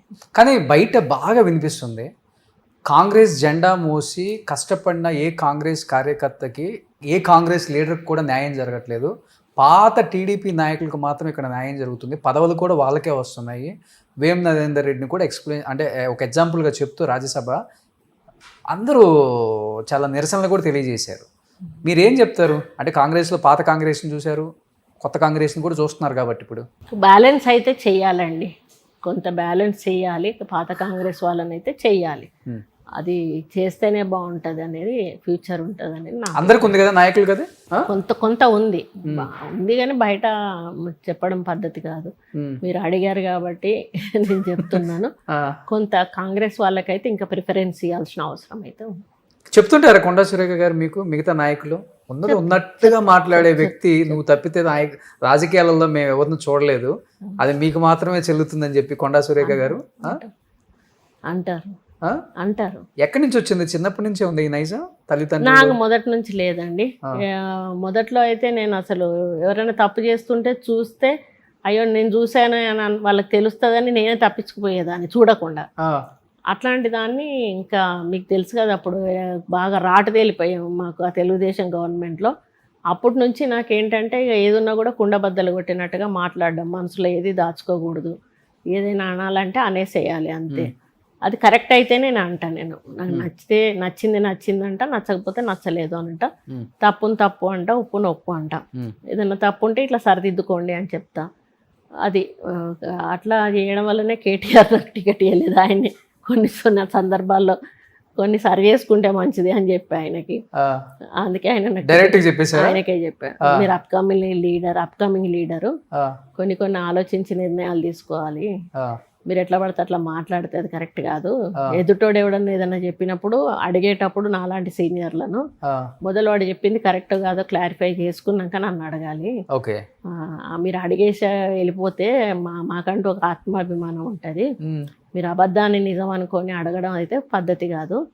మీరు ఫ్యూచర్లో రాజకీయంలో ఎదగాలనుకునే వాళ్ళు కాబట్టి ఈ జాగ్రత్త మీకు చెప్తున్నా అని చెప్పాను నేను. ఏమన్నారు? మాట్లాడలేదు ఇంకా. ఆయన ఎక్స్పెక్ట్ చేయలేదు నేను ఆ రేంజ్లో ఇస్తా అనుకోలే. అది అసెంబ్లీ హాల్లో లోపల కూర్చున్నప్పుడు పక్కన కూర్చొని ఇచ్చా అన్నట్టు. వాళ్ళు ఒకసారేమో మా ఊర్లో మా కాన్స్టిట్యున్సీలో మీటింగ్కు డేట్ అరేంజ్ చేశాడు. మన ఆయన ఇప్పుడు నరేందర్ ఉన్నాడు కదా, మన ఎక్స్ఎమ్మెల్యే, ఆయన మేయర్గా ఉన్నాడు అప్పుడు. మేయర్గా ఉన్నప్పుడు ఏదో ప్రోగ్రామ్ ఆయన అరేంజ్ చేశాడు, లంచ్ వాళ్ళ ఇంట్లో పెట్టినాక ఈయన ఫోన్ చేసి నాకు ఇట్లా మీ కాన్స్టిట్యున్సీలో పలానా తారీఖు నాడు 2-3 రోజుల టైం ఉంది అంతే, మీటింగ్ పెట్టాక మరి మీరు కూడా రండి అని పిలిచాడు. పిలిస్తే నేను ఒకటే మాట చెప్పాను, అన్న నాకు తెలియదు మీరు ప్రోగ్రాం పెట్టుకున్నది, ఎవరు పెట్టారో కూడా నాకు తెలియదు, మరి మీరు వస్తా అంటున్నారు కాబట్టి వద్దు అనడం పద్ధతి కాదు, రండి మీరు అటెండ్ కండి, బట్ నేను మాత్రం ఆ ప్రోగ్రామ్కి నేను రాను అని చెప్పాను అన్న. చెప్పగానే సరే శ్రీహరి అప్పుడు డిప్యూటీ సీఎం శ్రీహరితో మాట్లాడతాను అని అన్నాడు. ఆయన శ్రీహరితో మాట్లాడినట్టు మళ్ళీ శ్రీహరే నాకు ఫోన్ చేశాడు. శ్రీహరి గారు ఫోన్ చేసి ఇట్లా కేటీఆర్ గారు ఫోన్ చేశారమ్మా, ఇట్లా అడిగిండు, నువ్వు రావన్నావట కదా, మరి ఆ ప్రోగ్రామ్ ఏం చేద్దామని అన్నారు అంటే నేనుండి వద్దు ఆమె రానప్పుడు మీరు రాకపోవడమే మంచిది అని అన్నా, ఇంకా క్యాన్సిల్ చేసుకున్నారు అని అన్నా. ఇంకా ఆయన ఆ కోపం కూడా ఉంటుంది, నేను ఆ ప్రోగ్రామ్ క్యాన్సిల్ చేసింది అని. అట్లాంటివి మనసులో పెట్టుకొని లాస్ట్లో టికెట్ కట్ చేశాడు. కానీ హట్ అవ్వలేదు మీరు? ఆ పార్టీ కాబట్టి ఇంకో పార్టీ అనుకున్నారు? హట్ అవ్వలేదు అసలు. హట్ అవ్వడం అంటే అది అసలు వాళ్ళు మనల్ని వదులుకోవడమే వాళ్ళకి నష్టం. మనం ఉంటే గెలుస్తాం, 100% గెలుస్తాం. నలుగురిని తీసేశారు అప్పుడు. బొడిగే శోభ, నన్ను, ఇంకిద్దరు ఈశ్వర్ అనుకుంటా, కుప్పల ఈశ్వర్, ఇంకెవరో నలుగురిని తీసేశారు. అప్పుడు అదే బాధ అనిపించింది. అది బీసీలు ఎస్సీలనే తీసేశారు, మళ్ళీ ఓసీలను కూడా కాదు. 4 టికెట్లు ఆపారా, 4లో నేను ఒకదాన్ని. అది తర్వాత మళ్ళీ ఇంకా కాంగ్రెస్ నుంచి పోటీ చేసాం. కాకపోతే తప్పటడికి ఎక్కడ వేసామంటే మళ్ళీ సేమ్ కాన్స్టిట్యున్సీలో నించోకుండా పరకాలకి వెళ్ళాం. మా హస్బెండ్ వరంగల్ కాకుండా మా హస్బెండ్కి ఏంటంటే పాత నియోజకవర్గానికి వెళ్ళిపోదాం, అక్కడ అందరు మనల్ని అడుగుతున్నారు మళ్ళీ. అయితే మేము ఇటు రావడం వల్ల ధర్మారెడ్డి గెలిచాడు. అక్కడ ధర్మారెడ్డికి గెలిచే ఛాన్సే లేదు మేము అక్కడ ఉండుంటే. ఇంకా ఈ 5 సంవత్సరాలలో మళ్ళీ టీఆర్ఎస్లోకి వచ్చేసాడు కదా తెలుగుదేశం నుంచి గెలిచి. ఇంకా విపరీతమైన వర్కులు అసలు అంటే 60 ఫీట్ అవసరం ఉన్న కాడ 180 ఫీట్ 4 లేన్ రోడ్స్ పెట్టుకొని, ఒక ఊరు నుంచి ఊరికి కూడా అంత పెద్ద పెద్ద రోడ్లు పెట్టుకొని, మొత్తం మొరమంతా కూడా అదే ఊర్లలో ఉన్నటువంటి చెరువుల నుంచి మట్టి తీసుకొచ్చి పోసి కోట్ల రూపాయలు సంపాదించుకున్నాడు. మొత్తం ఇక అంతా ఆయనదే అన్నట్టు. ఇది మొత్తం కాంట్రాక్టర్ కాబట్టి ఇంక అన్నీ ఆయనే, మిషనరీ అంతా ఆయనది, ఇంకెవడు ఒక పని చేయాల్సిన అవసరం లేదు. అట్లా బాగా సంపాదించుకున్నాడు. మేము ఎప్పుడైతే పరకాలన్నామో నేను అన్నా మా హస్బెండ్ తోటి, వరంగలే ఉంటే తనుండి లేదు వాళ్ళు నేను గట్టిగా ఇక్కడ నించోబెట్టాము అనుకోండి, ఓడిపోతే తనకేముంటుంది సైకలాజికల్గా, అయ్యో అటు పోతే గెలిచేవాళ్ళమేమో, అనవసరంగా ఇక్కడ నించున్నామని అనే ఫీలింగ్ ఉంటుందని, ఇక సరే మీ ఇష్టం పరకాల నుండి పోదామని అన్నాను. అంటే ఇంకా అక్కడికి పోయే లోపల మొత్తం వార్డు మెంబర్ల నుంచి మొదలు పెడితే జెడ్పీటీసీలను, ఎంపీటీసీలను, లీడర్లను అందరికీ ఒక్కొక్క రేటు పెట్టేసి కండువాలు కప్పి మొత్తం మనకి క్యాడర్ అంటూ లేకుండా చేసేసిండు అక్కడ కంప్లీట్. ఓకే, వాస్తవంగా చెప్పాలంటే ఎమ్మెల్యేలు సాహసాలు చేయరు. ఒక నియోజకవర్గాన్ని ఎంచుకున్న తర్వాత కంటిన్యూగా అదే నియోజకవర్గం ఉండాలి, సీఎంలతో సహా. కొడంగల్ గానీ, ఆంధ్రప్రదేశ్ లో కుప్పం గానీ, తప్పనిసరి మొదలొచ్చినాం ఇక్కడికి. టిఆర్ఎస్ నుంచి పోటీ చేసేటప్పుడు సీఎం గారు అదే కేసీఆర్ గారు ఏం చెప్పారంటే, మేము మంత్రులను టార్గెట్ చేస్తున్నాం, మంత్రులను ఓడియాలి. వరంగల్లో బసవరాజ్ సారే ఓడియాలంటే మీరు తప్పితే ఎవరు ఓడించలేరు. మేము చాలా 3 నెలలు సాగదీసాము కలవడానికి ఆయన్ని, మాకు పరకాలు ఇస్తే వస్తాం లేకపోతే లేదు అని. కానీ ఆయన ఉండి ఓ రోజు అన్నాడు కదా, ముందైతే రమ్మను మాట్లాడదాము, తర్వాత ఏదైతే అది అయిందంటే ఇంకా ఆయన దగ్గరికి వెళ్ళినాక ఇంకా మాకు ఆయన ఎక్స్ప్లెయిన్ చేసిండు, మీ ఇష్టం, నెక్స్ట్ టైం మీరు ఎటు పోతా అంటే అటు టికెట్ ఇస్తాము, ఈసారి మాత్రం అక్కడ మంత్రిని ఓడగొట్టాలి, మీరైతే ఓడగొడతారు కాబట్టి మీరు నిలబడండి, నేను చెప్తున్నా, నేను ఉంటా మీకు అని అన్నప్పుడు ఇంకా సరే అనుకున్నాం అని 55,000 మెజారిటీ వచ్చింది అప్పుడు. ఆ తర్వాత ఇక ఆయన వాళ్ళ చేతుల్లోంచి బయటకు వచ్చాం కాబట్టి అది మన నిర్ణయం తప్పు జరిగింది కాబట్టి మనం ఓడిపోయినాం అంతే. కానీ 3 నియోజకవర్గాలలో ఎక్కడ మీకు హ్యాపీనెస్ ఇచ్చింది? డెవలప్మెంట్ చేసాం, ప్రజల బ్లెస్సింగ్స్ తీసుకోగలిగాం, చాలా గొప్పగా ఉంది. షాయంపేట చేసినప్పుడు ఆ ఎక్స్పీరియన్స్ వేరు, అది అప్పుడున్న రాజకీయాలు వేరు. ఇంకా 99లో ఫస్ట్ తర్వాత పరకాల డీలిమిటేషన్ అయినప్పుడు కూడా షాయంపేట మండలాలు కొన్ని ఇందులో ఉన్నాయి. అది కూడా మాకు మంచి అంటే హోమ్లీగా అంటే పల్లెటూరు వాళ్ళ ప్రేమ వేరుండేది. ఇప్పుడు అందరూ కూడా యాక్టివ్ అయిపోయారు, ఎందుకంటే ఈ సెల్ ఫోన్లు ఇవన్నీ చేయబట్టి జనాలు అందరూ చాలు అయిపోయారు. అంతకుముందు అమాయకత్వం అనేది ఉండేది కదా పల్లెటూర్లలో, ఇప్పుడు ఎక్కడ కూడా లేదు. ఇంకా సిటీ వాళ్ళన్నా కొంత అమాయకులు ఉన్నారేమో కానీ ఊర్లలో ఎవరు కూడా అమాయకులు లేరు. ఆడవాళ్ళు కూడా సెకండ్లలో కొత్త న్యూస్ ఏదైనా ఉంటే మనకే చెప్తారు అన్నట్టు. ఇప్పుడు నేను ఇంటికి వెళ్ళే వరకు మా వంటమే ఇట్లా జరిగింది కదమ్మా అంటది, ఏంటిది ఎప్పుడు జరిగింది ఎక్కడ జరిగింది అంటే, వచ్చిందమ్మా వచ్చేసింది, స్టేటస్ వచ్చేసింది అని అంటది అన్నట్టు. అంటే అంత ఫాస్ట్ ఉన్నారు ఇప్పుడు వాళ్ళు జనాలు, ఇన్స్టాగ్రామ్లు పెట్టుకొని అవి పెట్టుకొని ఎక్కువ ఇన్స్టా ఫాలో అవ్వకుండా ఉంటారు. అంటే అప్పుడు ప్రేమలు చాలా ఉండేటివి. రాను రాను కొంత కల్మషం, ఇప్పుడు ఫ్యామిలీలోనే మనం చూస్తూ ఉన్నాం, అన్నదమ్ములు తల్లిదండ్రులను చూసుకోకుండా. ఇప్పుడు పల్లెటూర్లలో అంతకుముందు తండ్రి అంటే జాయింట్ ఫ్యామిలీలు ఉండేవాళ్ళు, విడిపోయినా కూడా వాళ్ళ దగ్గర కొన్ని రోజులు వీళ్ళ దగ్గర కొన్ని రోజులు పెట్టుకొనైనా వాళ్ళని పోషించేవాళ్ళు. ఇప్పుడు అట్లా కదా, ఏకంగా తీసుకెళ్ళి ఎక్కడో దగ్గర రోడ్ల మీద పడేస్తున్నారు, లేకపోతే వృద్ధాశ్రమాలలో వేస్తున్నారు, లేకపోతే కొంతమంది చంపేస్తున్నారు.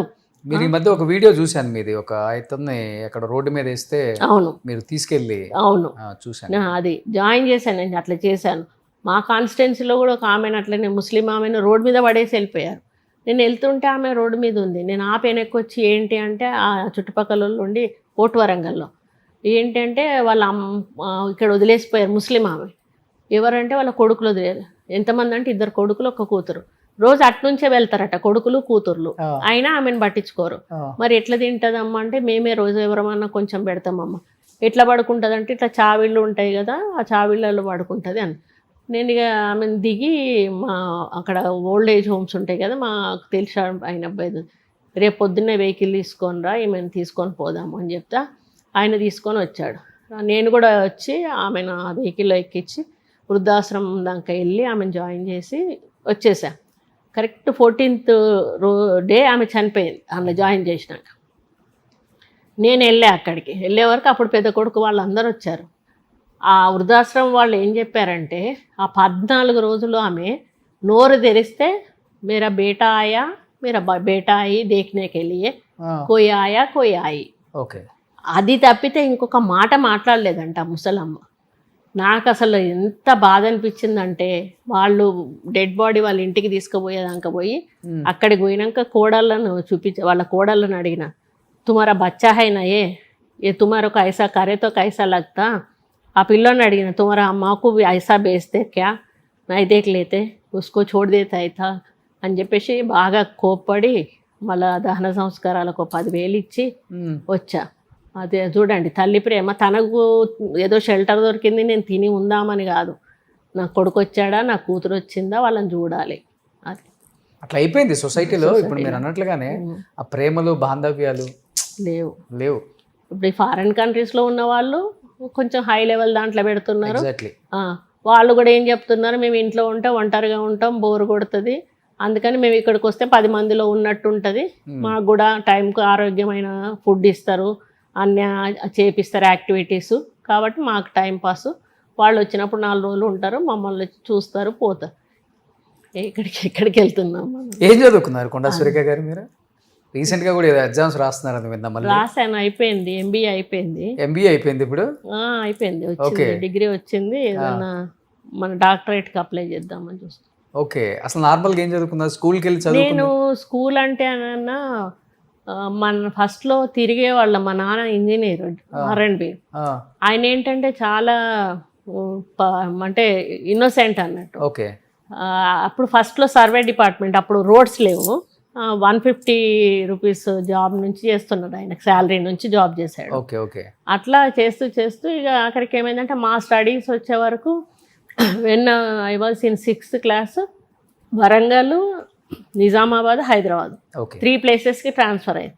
ఎందుకంటే ఆయన రోడ్డు పోస్తే ఆయనే వెళ్ళి ఎవరన్నా తీసుకెళ్ళి రోడ్డు తవ్వి అవి కొలుసుకొని చూసి క్వాలిటీ కరెక్ట్ ఉందా లేదా, మెయింటైన్ చేస్తారా లేదా చూసి రికార్డ్ చేసి కాంట్రాక్టర్కు కబురు పంపించి, బాబు నీది బెంబి రికార్డ్ అయింది వచ్చి తీసుకెళ్ళు. మామూలుగా కాంట్రాక్టర్లు వీళ్ళ చుట్టూ తిరగాలి, కానీ ఎవరిని తిప్పుకునేవాడు కాదు. వాడి చేతిలో చెక్ పెట్టేవాడు, డబ్బులు కూడా డిమాండ్ చేసేవాడు కాదు. వాడు ఇస్తే తీసుకునేది, లేకపోతే లేదు. ఇక కొంతమంది కాంట్రాక్టర్స్ ఏంటంటే అడ్డదిడ్డంగా, KNR ఉన్నాడు ఇప్పుడు ఇంటర్నేషనల్ కాంట్రాక్టర్, ఆయన మా ఇంటి పక్కనే ఉండేవాడు. ఆయన అడ్డదిడ్డంగా రోడ్డు పోసేవాడు. పోస్తే వచ్చి ఇంటి ముందట తిట్టేవాడు. వాడు ఇష్టం ఉన్నట్టు బూతులు తిట్టేటవాడు. మేము చిన్న పిల్లలం. ఎవరికి చెప్పుకుంటావో చెప్పుకోపో, నేను చెయ్యను, ఎంబీ రికార్డ్ చేయను అనగానే ట్రాన్స్ఫర్. 6th క్లాస్లో ఉన్నప్పుడు 3 చోట్ల ట్రాన్స్ఫర్ అయింది. ఓకే. అప్పుడు హన్మకొండలోకి వచ్చినాక మా నాన్న డిసైడ్ అయ్యారు, ఒక అక్క 8th, ఒక అక్క 9th. మీరు మొత్తం? నా తర్వాత తమ్ముడు, చెల్లె, 5గురు మొత్తం. మీరు మొత్తం. తమ్ముడు చనిపోయాడు, ఒక 5 years అవుతుంది. అందరం పెద్దక్క MBA PG చేసింది, BEd చేసింది, తను టీచర్గా రిటైర్ అయింది. వరంగల్, అందరు వరంగల్. రెండో అక్క BSc చేసింది. పెద్ద బావేమో లెక్చరర్. నాన్నకేందంటే ఎంప్లాయీస్కి ఇవ్వాలని, సెక్యూరిటీ ఉండాలి మనకు అని చెప్పేసి. ఆ తర్వాత రెండో అక్కకు పోలీసు, ఆయన చనిపోయారు, లేడు ఇప్పుడు. థర్డ్ నేను, అంటే నాది లవ్ మ్యారేజ్ కాబట్టి నేను ఇటు వచ్చాను. ఇక తమ్ముడు వాడు ఏదో అప్పుడు టెలిఫోన్ అవి ఉండే సెంటర్స్ అవి పెట్టుకునేవాడు, మీ సేవా సెంటర్ లాగా అవి ఉండేటి. చెల్లె ఇంజనీర్, చెల్లె వాళ్ళ భర్త ఇంజనీర్ అన్నట్టు. అట్లా మమ్మల్ని మ్యారేజ్ చేసి అప్పుడు 8th 9th నేను 6thలో ఉన్నప్పుడు అనుకున్నారు ఇలా స్టడీస్ నా వల్ల దెబ్బతింటున్నాయని. ఇంకా అక్కడే ఇల్లు తీసుకొని అమ్మాయిని మేమందరం అక్కడే ఉండేవాళ్ళము. నాన్నే వీకెండ్లో వచ్చి ఉండిపోయేవాళ్ళు. హాలిడేస్ వచ్చినప్పుడు మేము నాన్న దగ్గరికి వెళ్ళేవాళ్ళం. క్వార్టర్స్ ఇచ్చేవాళ్ళు కదా అప్పుడు, క్వార్టర్స్, కుక్కు, జీబు వీళ్ళకి బాగానే ఉండేది అన్నట్టు. అక్కడ వెళ్ళి సెలవులన్నీ కూడా గడిపి వచ్చేవాళ్ళము. అట్లా మా స్టడీస్ అన్నీ కూడా వరంగల్లోనే అయినాయి. ఇంటర్ వరకు అక్కడే. 10th ఏమో petrol pump girls high school అని అంటారు. 6th to 10th అక్కడ చేశాను. ఇంటర్ ఏమో పింగిల్ ఉమెన్స్ కాలేజ్, మీకు ఐడియా ఉంటుంది, అది పింగిల్ వాళ్ళు డొనేట్ చేశారు, అది కాలేజ్ మొత్తం అందులో చేశారు. డిగ్రీకి వచ్చే వరకు నాకు వీళ్ళిద్దరు సైన్స్ అక్క వాళ్ళు, నాకు సైన్స్ వద్దు, నాకు ఆర్ట్స్ వద్దు, నాకు కామర్స్ కావాలి అంటే అందులో కామర్స్ లేదు. లేకపోతే నన్ను LBలో మా అన్నయ్య అప్లై చేశాను. స్పాట్ లిస్ట్ అని అంటారు కదా, ఆ రోజు కొంతమంది జాయిన్ కాని వాళ్ళది. ఆ స్పాట్ లిస్ట్లో మా కజిన్ బ్రదర్ అన్నట్టు, పెద్దమ్మ కొడుకు. ఇంకా సార్లను మేనేజ్ చేసి అందులో ఇప్పించాడు. అందులోనే మా హస్బెండ్ నా సీనియర్ అన్నాడు. ఓ అక్కడ పరిచయం కాబట్టి నేను ఇటు వచ్చాను, లేకపోతే ఎక్కడో వంట చేసుకుంటూ ఎవరో ఎంప్లాయీకి ఇచ్చేవాడు నాన్న. ఓకే. ఇక ఇటు నుంచి ఇటు రావడం జరిగింది. కానీ ఫస్ట్ మీరే ప్రపోజ్ చేశారా మురళి గారికి? తనే చేశారు. అవునా? ఏంటి మీలా నచ్చిన అంత మంచి క్వాలిటీ మీకు ప్రపోజ్ చేయడానికి? డైరెక్ట్ మ్యారేజ్ చేసుకుంటాను అడిగాడు. నచ్చింది అది. అంటే మామూలుగా ప్రేమిస్తా అన్న అది ఇది అంటే అదేదో మాయ మాటలు చెప్పి ఏదో చేసినట్టుగా అనిపిస్తుంది కదా. చాలా రోజులు తిరిగాడు. తిరిగి ఒక రోజు అంటే నేను షటిల్ ఆడేదాన్ని. మేము ప్రాక్టీస్ చేస్తూ ఉన్నాం కాజిపేటలో ఇండోర్ స్టేడియంలో, రైల్వే వాళ్ళది ఉన్నది. అక్కడికి వచ్చి బయటికి వీళ్ళు రమ్మన్నాడు, ఎవరినో పంపించి. ఎస్డి ఉండేది ఆయనకప్పుడు. ఎస్డి మీద కూర్చొనే ఉన్నాడు. నేను బయటికి రాగానే అడిగాడు, ఏమో పిలిచారట అంటే, ఏం లేదు నీకు ఒకటి చెప్పాలనుకుంటున్నా అంటే, ఏంటి అని అడిగాడు. అంటే ఇట్లా నేను పెళ్లి చేసుకుందాం అనుకుంటున్నా, నా క్యాస్ట్ ఏంటో తెలుసా మీకు అని అడిగాడు. తెలుసు అని అన్నాడు. మరి మీ ఇంట్లో వాళ్ళు ఒప్పుకుంటారా అని అన్నా. ఒప్పుకుంటారు అని అన్నాడు. అంటే ఇక అంతే, ఇంక నేనేం సమాధానం చెప్పలేదు. సరే కానీ. ఎంత ఉంటుంది ఏజ్ మీకు అప్పుడన్నా సెకండ్ ఇయర్ డిగ్రీ, బీకామ్ 17, 18 అంతకన్నా ఎక్కువ ఉంటుంది. 18, 19 ఉంటాయి. 18, 19 అప్పుడే. నాకు 21 ఇయర్స్కే పాప పుట్టింది అంతే. అయితే ఇక అప్పటి నుంచి ఇక మాట్లాడుకోవడమే అంతే. జస్ట్ ఇక మాట్లాడుకోవడం, సినిమాలకు వెళ్ళడం, మన హోటల్స్కి వెళ్ళడం. అంటే అందరు ఫ్రెండ్స్, ఆయన ఇద్దరు వస్తే నాతో 13 మంది వచ్చేవాళ్ళు ఫ్రెండ్స్, ఆడవాళ్ళు అందరు కూడా. ఆయన అప్పుడు మిల్లు ఉండేది. ఆ మిల్లులో రోజు ఒక 500 రూపాయలు ఉనుక ఉంటుంది కదా రైస్ మిల్లు, ఆ ఉనుక అమ్మితే వస్తే 500 పట్టుకొని వచ్చేవాడు. వస్తే 450 అట్లా ఎన్ని ఐటమ్స్ ఆర్డర్ చేసేవాళ్ళం అన్న, అన్నిటికీ కలిపితే 400, 450 అయ్యేది. పెద్ద కాందానా వాళ్ళది? బాగా ఉన్న వాళ్ళ బాగా అదేమంటారు పటవారి మా మామయ్య. మంచి అదే బాగానే ఫేమస్. వాళ్ళు కొండోళ్ళు అంటేనే బాగా. అప్పుడు దాదాపు ఆ ఊర్లో ఉన్న భూములన్నీ కూడా వీళ్ళయ్యే. ఎస్సీ కాలనీ వీళ్ళదే, ఎస్టీ కాలనీ వీళ్ళనే, బీసీ కాలనీ వీళ్ళు ఇచ్చిన భూములే, స్కూల్కు వీళ్ళు ఇచ్చిందే. కస్తూరిబా స్కూల్కి ఇప్పుడు మొన్న ఈయన ఇచ్చారు, జూనియర్ అంటే మోడల్ స్కూల్కి ఈయన ఇచ్చాడు, జూనియర్ కాలేజ్కు ఈయన ఇచ్చాడు. నేను ఫస్ట్ షాయంపేట ఎమ్మెల్యే ఉన్నప్పుడు కూడా అక్కడ కూడా 10,000 ఎకరం అప్పుడు. ఇప్పుడు ఆ ల్యాండ్ మేము తీసుకుంటే ఒక్కొక్క కోటి 2-3 కోట్లు ఉంటుంది ఒక ఎకరం. అప్పుడు 14 ఎకరాలు 15 ఎకరాలు అక్కడ ఇచ్చాము. అది ఇప్పుడు అందులో మా రెసిడెన్షియల్ బాయ్స్తో సమ్ ఎస్సీ రెసిడెన్షియల్ హాస్టల్ ఒకటి ఉంటుంది, జూనియర్ కాలేజ్ ఒకటి ఉంటుంది, సబ్ స్టేషన్స్కి ఇచ్చాము. ఈరోజు ఆత్మకూరు పోలీస్ స్టేషన్ కింద ఉన్న ల్యాండ్ కూడా మేము కొనిచ్చిందే. గుళ్ళకు కొనిచ్చిండు, శ్మశాన వాటికలకు కొనిచ్చిండు. అంటే తన సొంత డబ్బు. రాజకీయాలకు రాకముందు చేసినాయి తనుండే కదా ముందు. తనుండే. నేను వచ్చినాక కూడా, నేను ఎమ్మెల్యేగా ఉన్నప్పుడు కూడా ఇవన్నీ తనే ఒప్పుకొని కొనిచ్చారు. పబ్లిక్ తను కూడా కలిసేవారు కదా పబ్లిక్ని. ఇట్లాంటివి ఏమన్నా ప్రపోజల్స్ వచ్చినప్పుడు నేను చెప్పినప్పుడు వాళ్ళు పిలిపించి వాళ్ళకి ఏం కావాలని అడిగి ఇచ్చేవాడు. కొంతమంది శ్మశానం వాటికి లేదు సార్ మాకు అంటే, అప్పుడు చాలా తక్కువ అమౌంట్, 10,000 ఇస్తే ఒక ఎకరం వచ్చేసేది వాళ్ళకి. అట్లా చాలా మందికి కొనిచ్చారు. చెప్పాలంటే ఆ జిల్లాలో కానీ లేకపోతే ప్రజల్లో కానీ సురేఖ వచ్చిన తర్వాత కొండ అనే ఒక బ్రాండ్ ఎలివేషన్ వచ్చిందా, లేకపోతే కొండ మురళి వల్ల కొండ సురేఖకు పేరు వచ్చిందా? అసలుకి ఆయన వల్లనే కదన్నా. నేను ఇప్పుడు ఆయన నన్ను నడిపించాడు. ఇప్పుడు నేను పాలిటిక్స్కి నాకు సంబంధం లేదు. ఆయన సర్పంచ్ ఉన్నాడు ఫస్ట్, నాకంటే ముందు 10 ఏళ్ల నుంచి ఉన్నాడు ఆయన. ఫస్ట్ సర్పంచ్ ఉన్నప్పుడు మా పాప కడుపులో ఉంది. వైస్ ఎంపీపీ మా పాప 8వ రోజు వైస్ ఎంపీ. అప్పుడు సర్పంచులు ఎన్నుకునేవాళ్ళు. 2 టైర్ సిస్టమ్ ఉన్నది అప్పుడు, 3 టైర్ సిస్టమ్ లేదు. ఎంపీటీసీ లేరు అప్పుడు. నేను ఎంపీపీ అయినప్పుడే ఎంపీటీసీ సిస్టమ్ స్టార్ట్ అయింది. అప్పుడు ఆయన ఉన్నాడు కాబట్టి ఆయన చూసుకునేవాడు. కానీ నేను ఎప్పుడు ప్రజల ఇంటికి వచ్చినా ఏం మాట్లాడుతున్నారు ఏంది నాకేం సంబంధం లేదు. టీ తెమ్మంటే టీ ఇచ్చేదాన్ని, ఏమంటే అది ఇచ్చి మళ్ళీ వచ్చి ఆ టీ కప్పులు తీసుకోవడం, అట్లా జనరల్గా ఇంట్లో హౌస్ వైఫ్గా ఉండేదాన్ని. సడన్గా సడన్గా ఏమైంది అంటే తను ఎలక్షన్స్ మళ్ళీ నెక్స్ట్ ఎలక్షన్స్ వచ్చాయి. ఆసారి ఎందుకు వైస్ ఎంపీపీగా ఉన్నాడంటే ఎస్సీ రిజర్వేషన్ వచ్చింది అన్నట్టు. అయితే నెక్స్ట్ బీసీ జనరల్ వచ్చింది. అప్పుడు అయితే అప్పటికి అంతకుముందు టీడీపీలో ఉండేవాడు, దయాకర్ రావుతో ఉండేవాడు. దయాకర్ రావు ఏం చేసిండంటే ఈయన కొంచెం పాపులర్ అవుతున్నాడు అని చెప్పేసి ఒక స్టేజ్ మీద ఎస్ఐ గురించి ఎవరి గురించో కొంచెం గట్టిగా మాట్లాడమంటే అప్పుడు ఆయన ఎమ్మెల్యే దయాకర్ రావు. ఎమ్మెల్యే చెప్పినాక మాట్లాడకుండా ఉంటాడా. ఇప్పుడు ఈ మండలానికి ఈయన ఇన్ఛార్జ్, మా గీజుగొండ మండలానికి ఈయన ఇన్ఛార్జ్. మాట్లాడే వరకు సాయంత్రం పోలీసు వాళ్ళు తీసుకుపోయినరు, లోపలేసిండ్రు. మళ్ళీ తెల్లారి మళ్ళీ ఆయనే వచ్చి మా వాడిని ఎట్లయితారు ఏమి రోజులకి విడిచిపెట్టాడు అని చెప్పేసి విడిచిపెట్టుకొని తీసుకొని వెళ్ళినాక ఈయన ఏం చేసిండు, లక్కీగా వెళ్ళి డైరెక్ట్ ఎస్పీని కలిసిండు.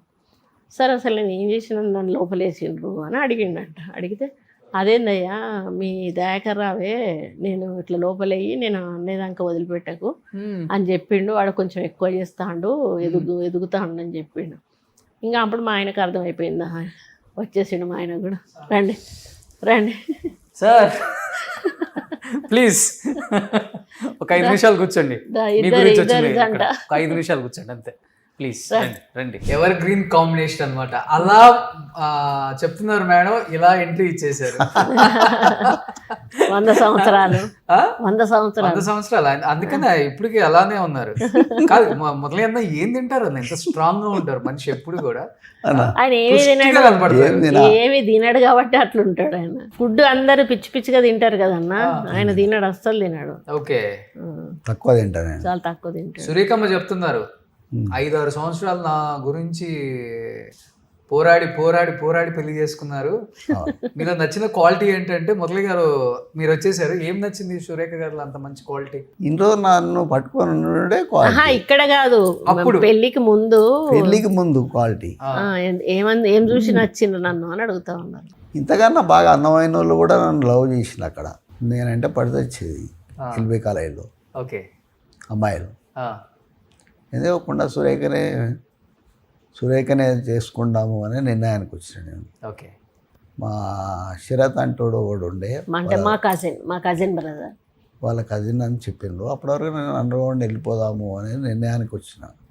వస్తే నాతోనే లెఫ్ట్ ఐడియాలజీ అన్న, అప్పుడు ఆర్ఎస్యూ అనేది ఉండేది కదా, రాడికల్ స్టూడెంట్స్ యూనియన్ అని, దానికి అందులో ఉండేటోడు. అప్పుడు నాతోని వాళ్ళు చెప్పాను, రాఘవేందర్ రావు ఆర్కే వీళ్ళంతా ఏం చెప్పినంటే నువ్వు ఉండలేవురా, పెళ్లి చేసుకుందాము అంటే ఎవరుతున్నది రా అని అడిగిన నేను. ఇంతలో మేమేం చూపించారు. ఓకే, అంతే చేసేసుకున్నారు.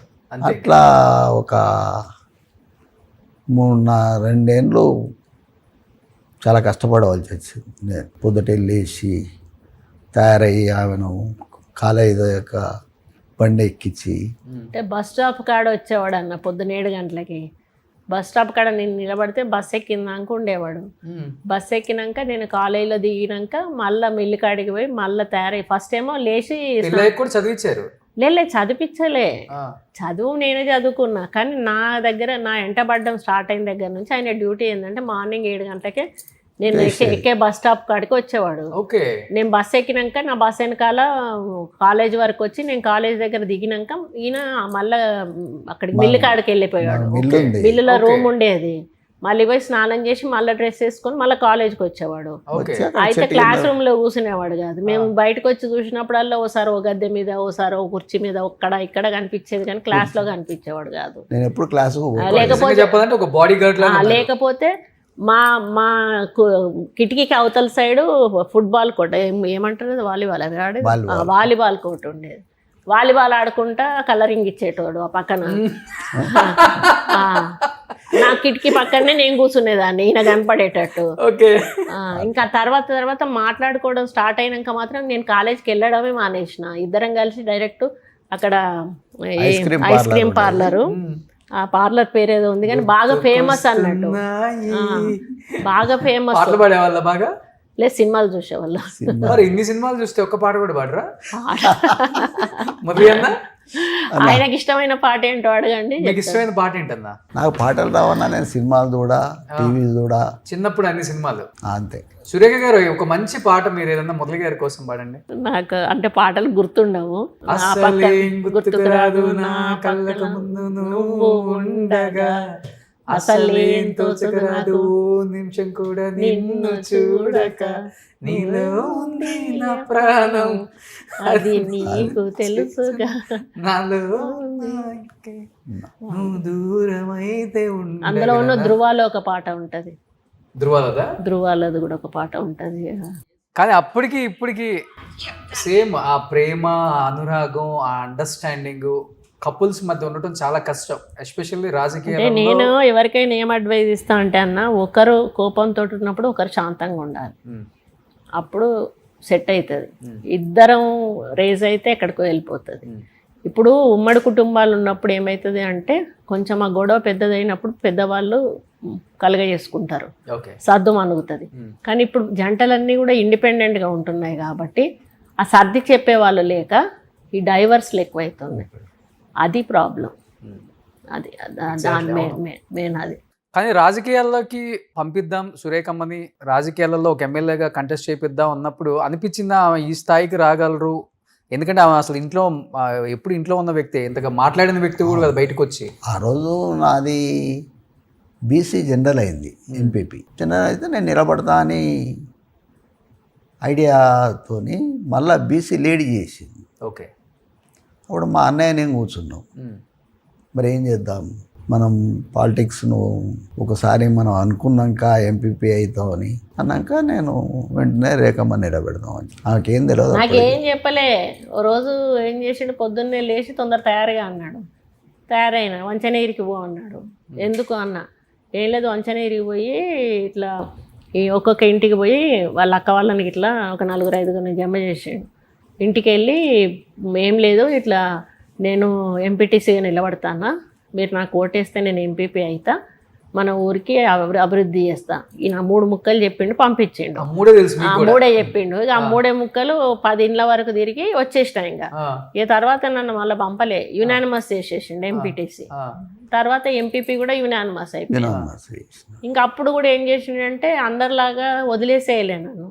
తను ఏం చేసేదంటే గైడ్ చేసేది, నువ్వు స్కూల్స్ విజిట్ చేయి, అంగన్వాడీ అవి విజిట్ చేయి, నువ్వు మీటింగులు పెట్టు, అది చెయ్యి ఇది చెయ్యి అని చెప్పేసి అడ్వైజులు ఇచ్చుకుంటూ అక్కడ వెళ్ళినప్పుడు ఏం మాట్లాడాలి, ఏం చేయాలి, నాకు అసలు అప్పుడు ఐడియా కూడా లేదు. ఫస్ట్ నన్ను ఫెలిస్టేషన్ టీచర్స్ అందరు కలిపి చేసేటప్పుడు నేను పేపర్ మీద రాసుకొని వెళ్ళి స్పీచ్ చదివినాను. నేను నాకు అంటే నాకు స్కూల్లో కొంత అలవాటే, నేను ఎలక్ట్రిషియన్ కాంపిటీషన్స్ అవన్నీ పార్టిసిపేట్ చేసేదాన్ని, స్కూల్ పీపుల్ లీడర్గా కూడా ఉండేదాన్ని. నాకు స్టేజ్ ఫియర్ లేదు, కానీ పొలిటికల్ నాలెడ్జ్ అనేది నాకు అప్పటికి లేదు.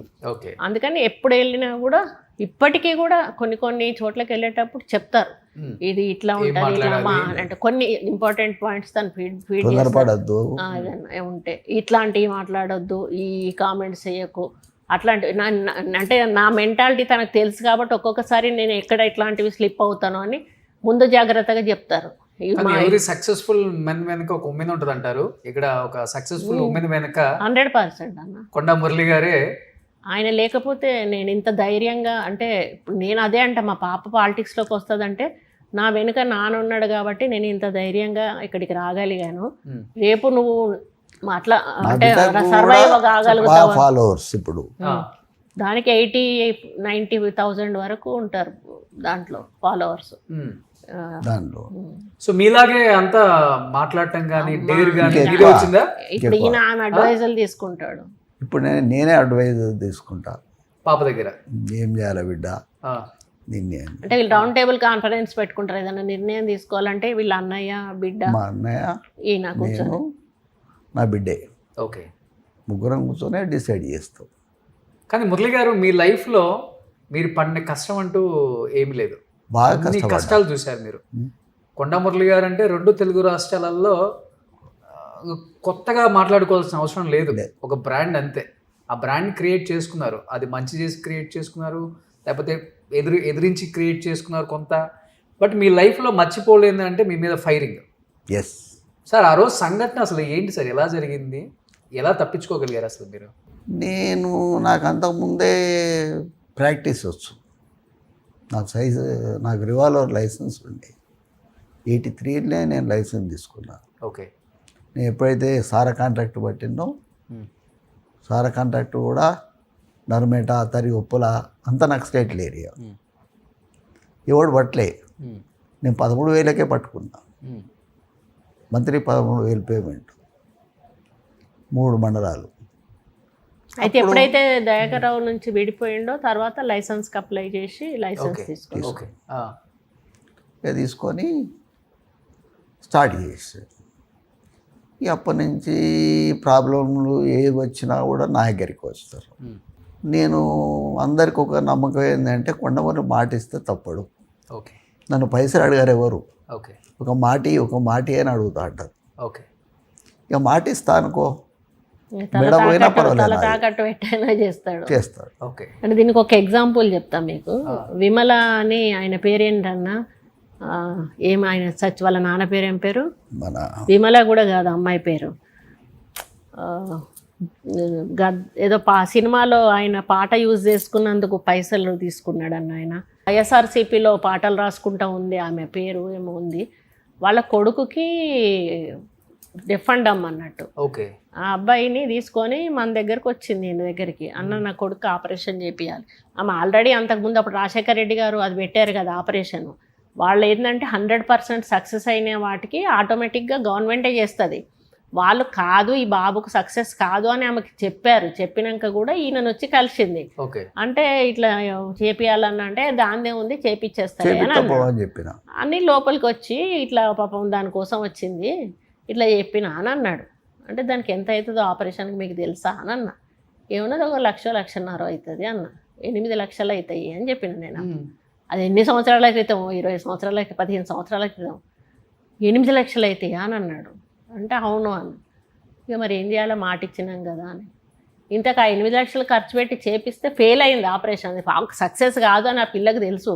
ఆ పైసలు ఆ పిల్లోడి పేరు మీద వేసినా ఉండేటివి. అన్నందుకు ఆ మాటకు ఇచ్చేసిండు. 8 లక్షలు ఇచ్చి ఆపరేషన్ చేయించిండు. అట్లనే ఇస్తాడండి. ఈయన మైక్ పట్టుకున్నాడంటే నాకు బిడ్డ అన్న వంగపండు ఓకే. వాళ్ళ కూతురు ఆమె. సో ఎవరైనా మాట ఇచ్చారంటే ఇంకా వెనక తగ్గడు. తగ్గలేదు.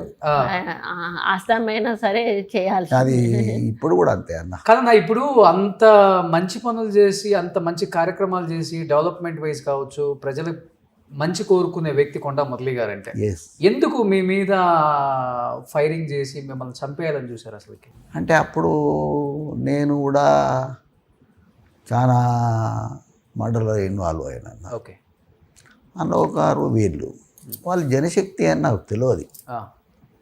వాళ్ళు జనశక్తి జిల్లా కమిటీ ప్రెసిడెంట్ అని నాకు తెలియదు. అప్పుడు నేను మావోయిస్ట్ పీపుల్స్ వార్ సపోర్టర్. వాళ్ళు చెప్పారు వాళ్ళకు వీళ్ళకు పడది, వీళ్ళు కొంచెం పోలీస్ ఇన్ఫార్మర్లు జనశక్తి వాళ్ళు. వీళ్ళు వాళ్ళకు వీళ్ళకు పడదు, ఫైరింగ్ కూడా చేసుకున్నారు చాలాసార్లు. వాడిని కొట్టేయరా అంటే కొట్టేసిన నేను. బస్ స్టాండ్లో, వరంగల్ బస్ స్టాండ్లో సైలెన్సర్ పిస్టల్ పెట్టి మన వాళ్ళు పోయి కొట్టేసాను. ఆ తర్వాత తెలిసింది నాకు వాడు ఇంత పెద్ద టార్గెట్ చేసి వాళ్ళ రాష్ట్ర కమిటీ అది చేసి నన్ను చంపాలని రాము వచ్చిండు, ఎన్కౌంటర్ అయిపోయిండు మన మగోడు. ఈమె ఏనైనా నా దాంట్లో సీతక్క. ఓకే అప్పుడు నన్ను చూసి చెట్టు కింద పోయి దాక్కునేది సీతక్క ఫిట్నెస్కు. అవును. అప్పుడు నేను చెప్పిన వీళ్ళు ఎవరినైనా గుర్తుపడతాం అంటే ఎవరిని బట్ట అని చెప్పిన నేను. ఎందుకంటే దాని తర్వాత నేను అందరినీ చంపేసిన. ఆ పరిస్థితి కల్పించి ఎక్కడే అంటే ఇప్పుడు భారతంలో రామాయణంలో ఏం చెప్పారక్క, తనకు మించిన ధర్మం లేదు. ఇప్పుడు ఎక్కడైనా కూడా మనల్ని రక్షించాలి, మన మీదకి మనల్ని చావు వస్తుంది అంటే ఎదుటి వాళ్ళని చంపమనే భారతంలో కానీ రామాయణంలో కానీ మనం. ఎన్ని రౌండ్లు ఫైరింగ్ చేశారు మీ మీద? 47 అన్న. 47. అంటే నేను 47లో బాడీలో అంటే నేను అప్పటికి జాకెట్ బుల్లెట్ మిలిటరీకి లేదు బుల్లెట్ ప్రూఫ్ జాకెట్. వీళ్ళ కజిన్ అమెరికాలో ఉంటే తెప్పించుకున్నాడు బుల్లెట్ ప్రూఫ్ జాకెట్. ఎంత అయింది అప్పుడు బుల్లెట్ ప్రూఫ్ జాకెట్? ఆయన ఫ్రీగానే పంపిండు. అప్పుడు వాళ్ళ 30 మన వాల్యూ 30,000 అప్పుడు అంత అమెరికన్ వాల్యూ. అమెరికా నుంచి బుల్లెట్ ప్రూఫ్ జాకెట్ కూడా వేసుకున్నారు. జాకెట్ వేసుకునే బయటకు వచ్చేది నేను. ఎప్పుడు రోజు బయటకు వచ్చిన అయితే ఎవరికి తెలియదు, నేను లాల్చీ చేస్తా కాబట్టి. ఓకే. ఇది పెట్టుకుంటా కాబట్టి ఇది బుల్లెట్ ప్రూఫ్ అని ఎవరికి తెలియదు. ఓకే. అందరికీ కామన్గానే అవుపడేది అది. వాళ్ళు ఫైరింగ్ చేస్తా పోయిండ్రు.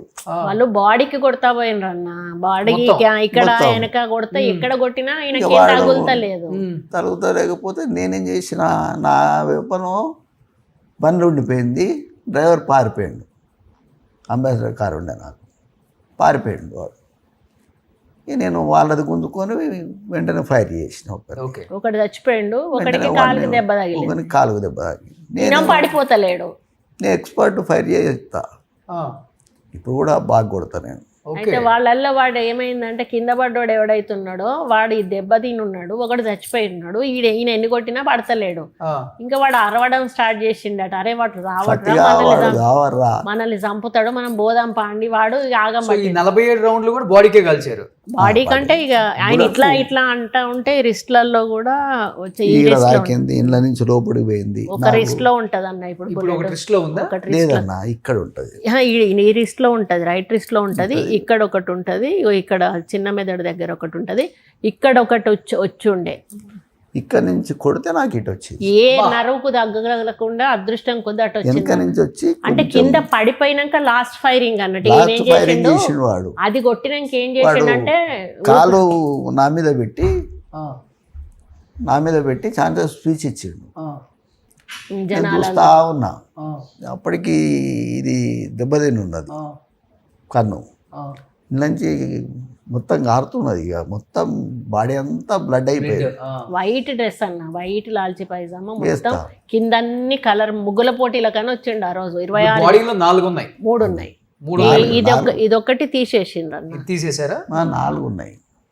ఇదొక్కటి మాత్రం ఇట్లా పాయింటెడ్ గా ఉండే, ఇట్లా గుచ్చుతా ఉండే, పడుకోవడానికి ఇబ్బంది ఉండే, అది తీసేసిండు. మిగిలినవి తీసేయమంటే ఎందుకు ఫారెన్ బాడీస్ కి ఇబ్బంది అవుతుంది, బాడీలో ఏమి ఇబ్బంది కదా, నరువు సిస్టమ్ లాబట్టి కూర్చున్నాయి. ఓకే. అవి మీకు అవి ఐరన్ కాదు కదా, లెడ్. అది లెడ్ మీకేం కాదు, తుప్పు పట్టుడు అటువంటిది ఏం చేయదు అది.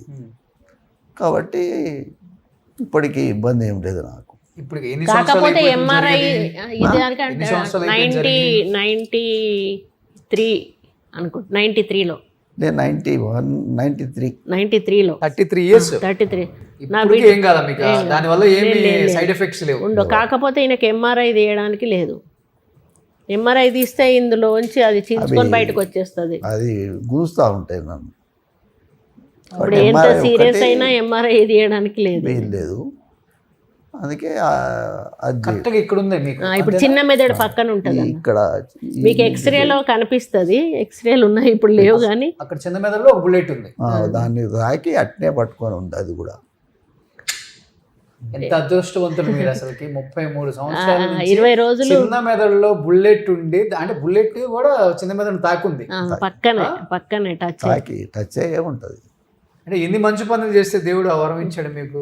దాన ధర్మాలన్నా, దాన ధర్మాలు. నేను ఇప్పటికీ మా అమ్మ పేరు మీద ఎవడు అడిగినా కూడా వానికి చేస్తాను. మా అమ్మ ఇప్పుడు చెప్పాను కదా, ఇచ్చిన జాగాలన్నీ కూడా తల్లిదండ్రుల పేరు మీదనే. టెంపుల్స్ కు కన్స్ట్రక్షన్ కు డబ్బులు ఇచ్చినా కూడా తల్లిదండ్రుల పేరు మీదనే. దేనికి పేరు పెడతానంటే 1 నిమిషంలో ఇచ్చేస్తా వెంటనే. ఓకే. నేను కూడా ఒక ఇల్లు కడదాం అనుకుంటున్నాను. అమ్మ నాన్న పేరు ఫోటోలు చూసాను బయట. అదే అడుగుతాను. 1000 గజాలలో అమ్మ నాన్న పేరు బోర్డులు ముందే రెడీ చేపిస్తాను అన్న.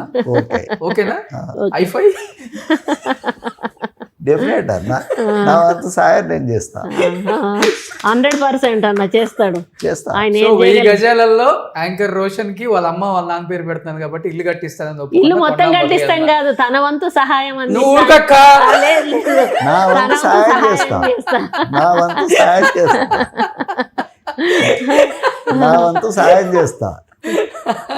తన బిడ్డకే ఒక కోరిక ఉంది, ఇప్పుడు ఇంకా అదే తీర్చలేకపోతున్నాను, బాధపడతాడు. దానికి ఏంటంటే పురాతన కాలం లాంటి ఇట్లా మన అదేమంటారు చతుర్శాల భవంతి అంటారు కదా, చుట్టూ మాకుండేది. మా ఊర్లో అదే ఉండేది. ఇప్పుడు అది లేటెస్ట్ కదా, చాలా మంది అట్లా కట్టించుకుంటున్నారు కదా, దానికి అట్లా కట్టుకోవాలని కోరిక.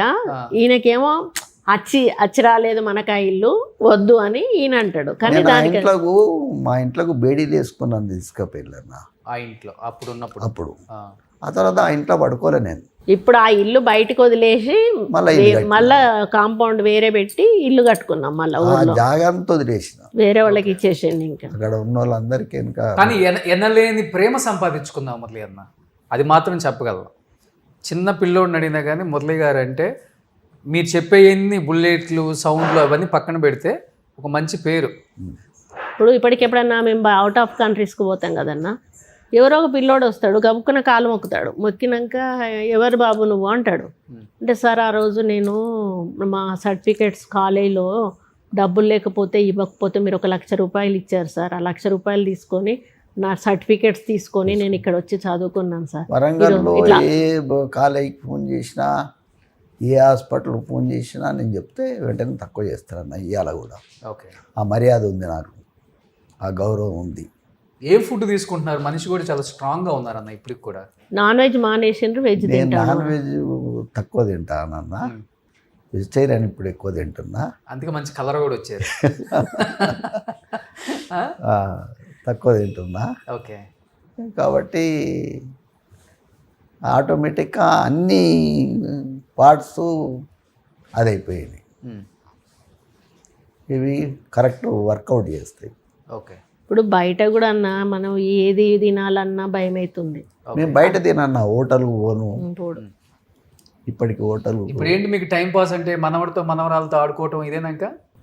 పబ్లిక్తో ఉంటా కదన్నా అక్కడ. ఆడ రోజు నాకు 300 నుంచి 400 మంది ఉంటారు. ఆ పక్క భోజనాలు ఒక టెంట్ ఉంటుంది, ఆడ భోజనాలు పెట్టిస్తా వాళ్ళకు. నిత్యాన్నదానం. భోజనాలు పెట్టిస్తాను. లేదు చికెనే. ఓకే, ఫాలో అవుతున్నారు ఇప్పుడు బాగానే రాజకీయాలు. అన్న ఇంకా ఏదో ఒక ఎమ్మెల్సీ వస్తే బాగుండు, ప్రజలకు మంచి చేయాలని తపన అయితే ఉంది. అన్న ఎమ్మెల్సీ నాకు ఈ పదవులు ఇంపార్టెంట్ కాదు. నేను 2 సార్లు రాజీనామా చేసిన. మొత్తం భారతదేశం మొత్తంలో ఎవడు యునానిమస్ కాలే ఎమ్మెల్సీ. లోకల్ బాడీస్లో లోకల్ బాడీ నేనే అయినా, ఎవడు నామినేషన్ వేయలే. కేసీఆర్ ఆశ్చర్యపోయింది, అసలు ఎట్లా చేసినావు నువ్వు అని. కేసీఆర్ అదే అన్నాడు, రేపు పొద్దున పైసలు పంపుతా అన్నాడు. ఎంత ఒక 13 కోట్లు పంపుతా, కేసీఆర్ పైసలు చుట్ల గనుడు అన్న, ఇచ్చేవాడు ఖర్చు పెట్టుట్లా గనుడు. అవునా? వెనుక ముందు ఆడేవాడు. అలా వెనక ముందు ఆడాడు. ఓకే, మురళి నువ్వు చట్టబద్ధంగా చేయి, అప్పటి వరకు అందరిని లోపటేసేసినా అయిపోయింది. నేను పోయి నా గుడికాడ ఉన్నా. నేను ఎప్పుడైనా ఏం పని లేకపోతే సాయిబాబు గుడికాడికి ఆడికిపోయి మనం కన్స్ట్రక్షన్ చేసింది అన్న, ఒకసారి మీరు అక్కడికి రావాలి, చాలా బాగుంటుంది. 1 రూపాయి తీసుకోకుండా మొత్తం తనే పెట్టుకొని చేసుకున్నారు. ఇప్పుడు మెయింటెనెన్స్ కూడా మొత్తం తనే. ఇప్పుడు ఆ గుడికి ఏదన్నా ఒకటి చెయ్యాలి, మన తర్వాత మెయింటైన్ అవ్వడానికి ఎట్లా అనేది ఒకటి ఒక పర్మనెంట్ సొల్యూషన్. ఇప్పటికీ ఆయన ఆ తర్వాత నేను బయటకు వచ్చినాక అందరికీ కోర్టుకు పోయిండ్లు, నేను కోర్టుకు పోలే. నేను డైరెక్ట్ పోయి రాజీనామా చేసిన. రాజీనామా చేసినప్పుడు మా చైర్మన్ గౌడ్, ఆయన స్వామి గౌడ్, స్వామి గౌడ్ అదే అన్నాడు, ఒక బీసీలలో ఈ ధైర్యం ఎవరికి ఉండదన్న అంటే నేను అదే చెప్పిన. అన్న నేను వాళ్ళు పేరు మీద నేను గెలిచిన, నాకు అవసరం లేదు. మీరు చూసిన లీడర్స్లలో ది బెస్ట్ లీడర్ ముఖ్యమంత్రులు అంటే ఎవరి పేరు చెప్తారు మీరు? రాజశేఖర్ రెడ్డి. రాజశేఖర్ రెడ్డి గారు. రాజశేఖర్ రెడ్డి అటువంటి మనిషి ఇక దొరకడన్న ఎవరికి. ఓకే, అంత మట్టుకు గ్యారంటీ చెప్తా. ఆయన కూడా మనిషిని చూసి గుర్తుపడతాను, నువ్వు ఎందుకు వచ్చినావు, ఏ పని మీద వచ్చినావు. అంటే ఒక 100 మంది ఆడు ఉన్నారు అనుకోండి అన్న, ఓకే, అందులోంచి మీరు ఎప్పుడో ఒక సంవత్సరం క్రితం పోయి కలిసి ఒక పని చెప్పుంటారు.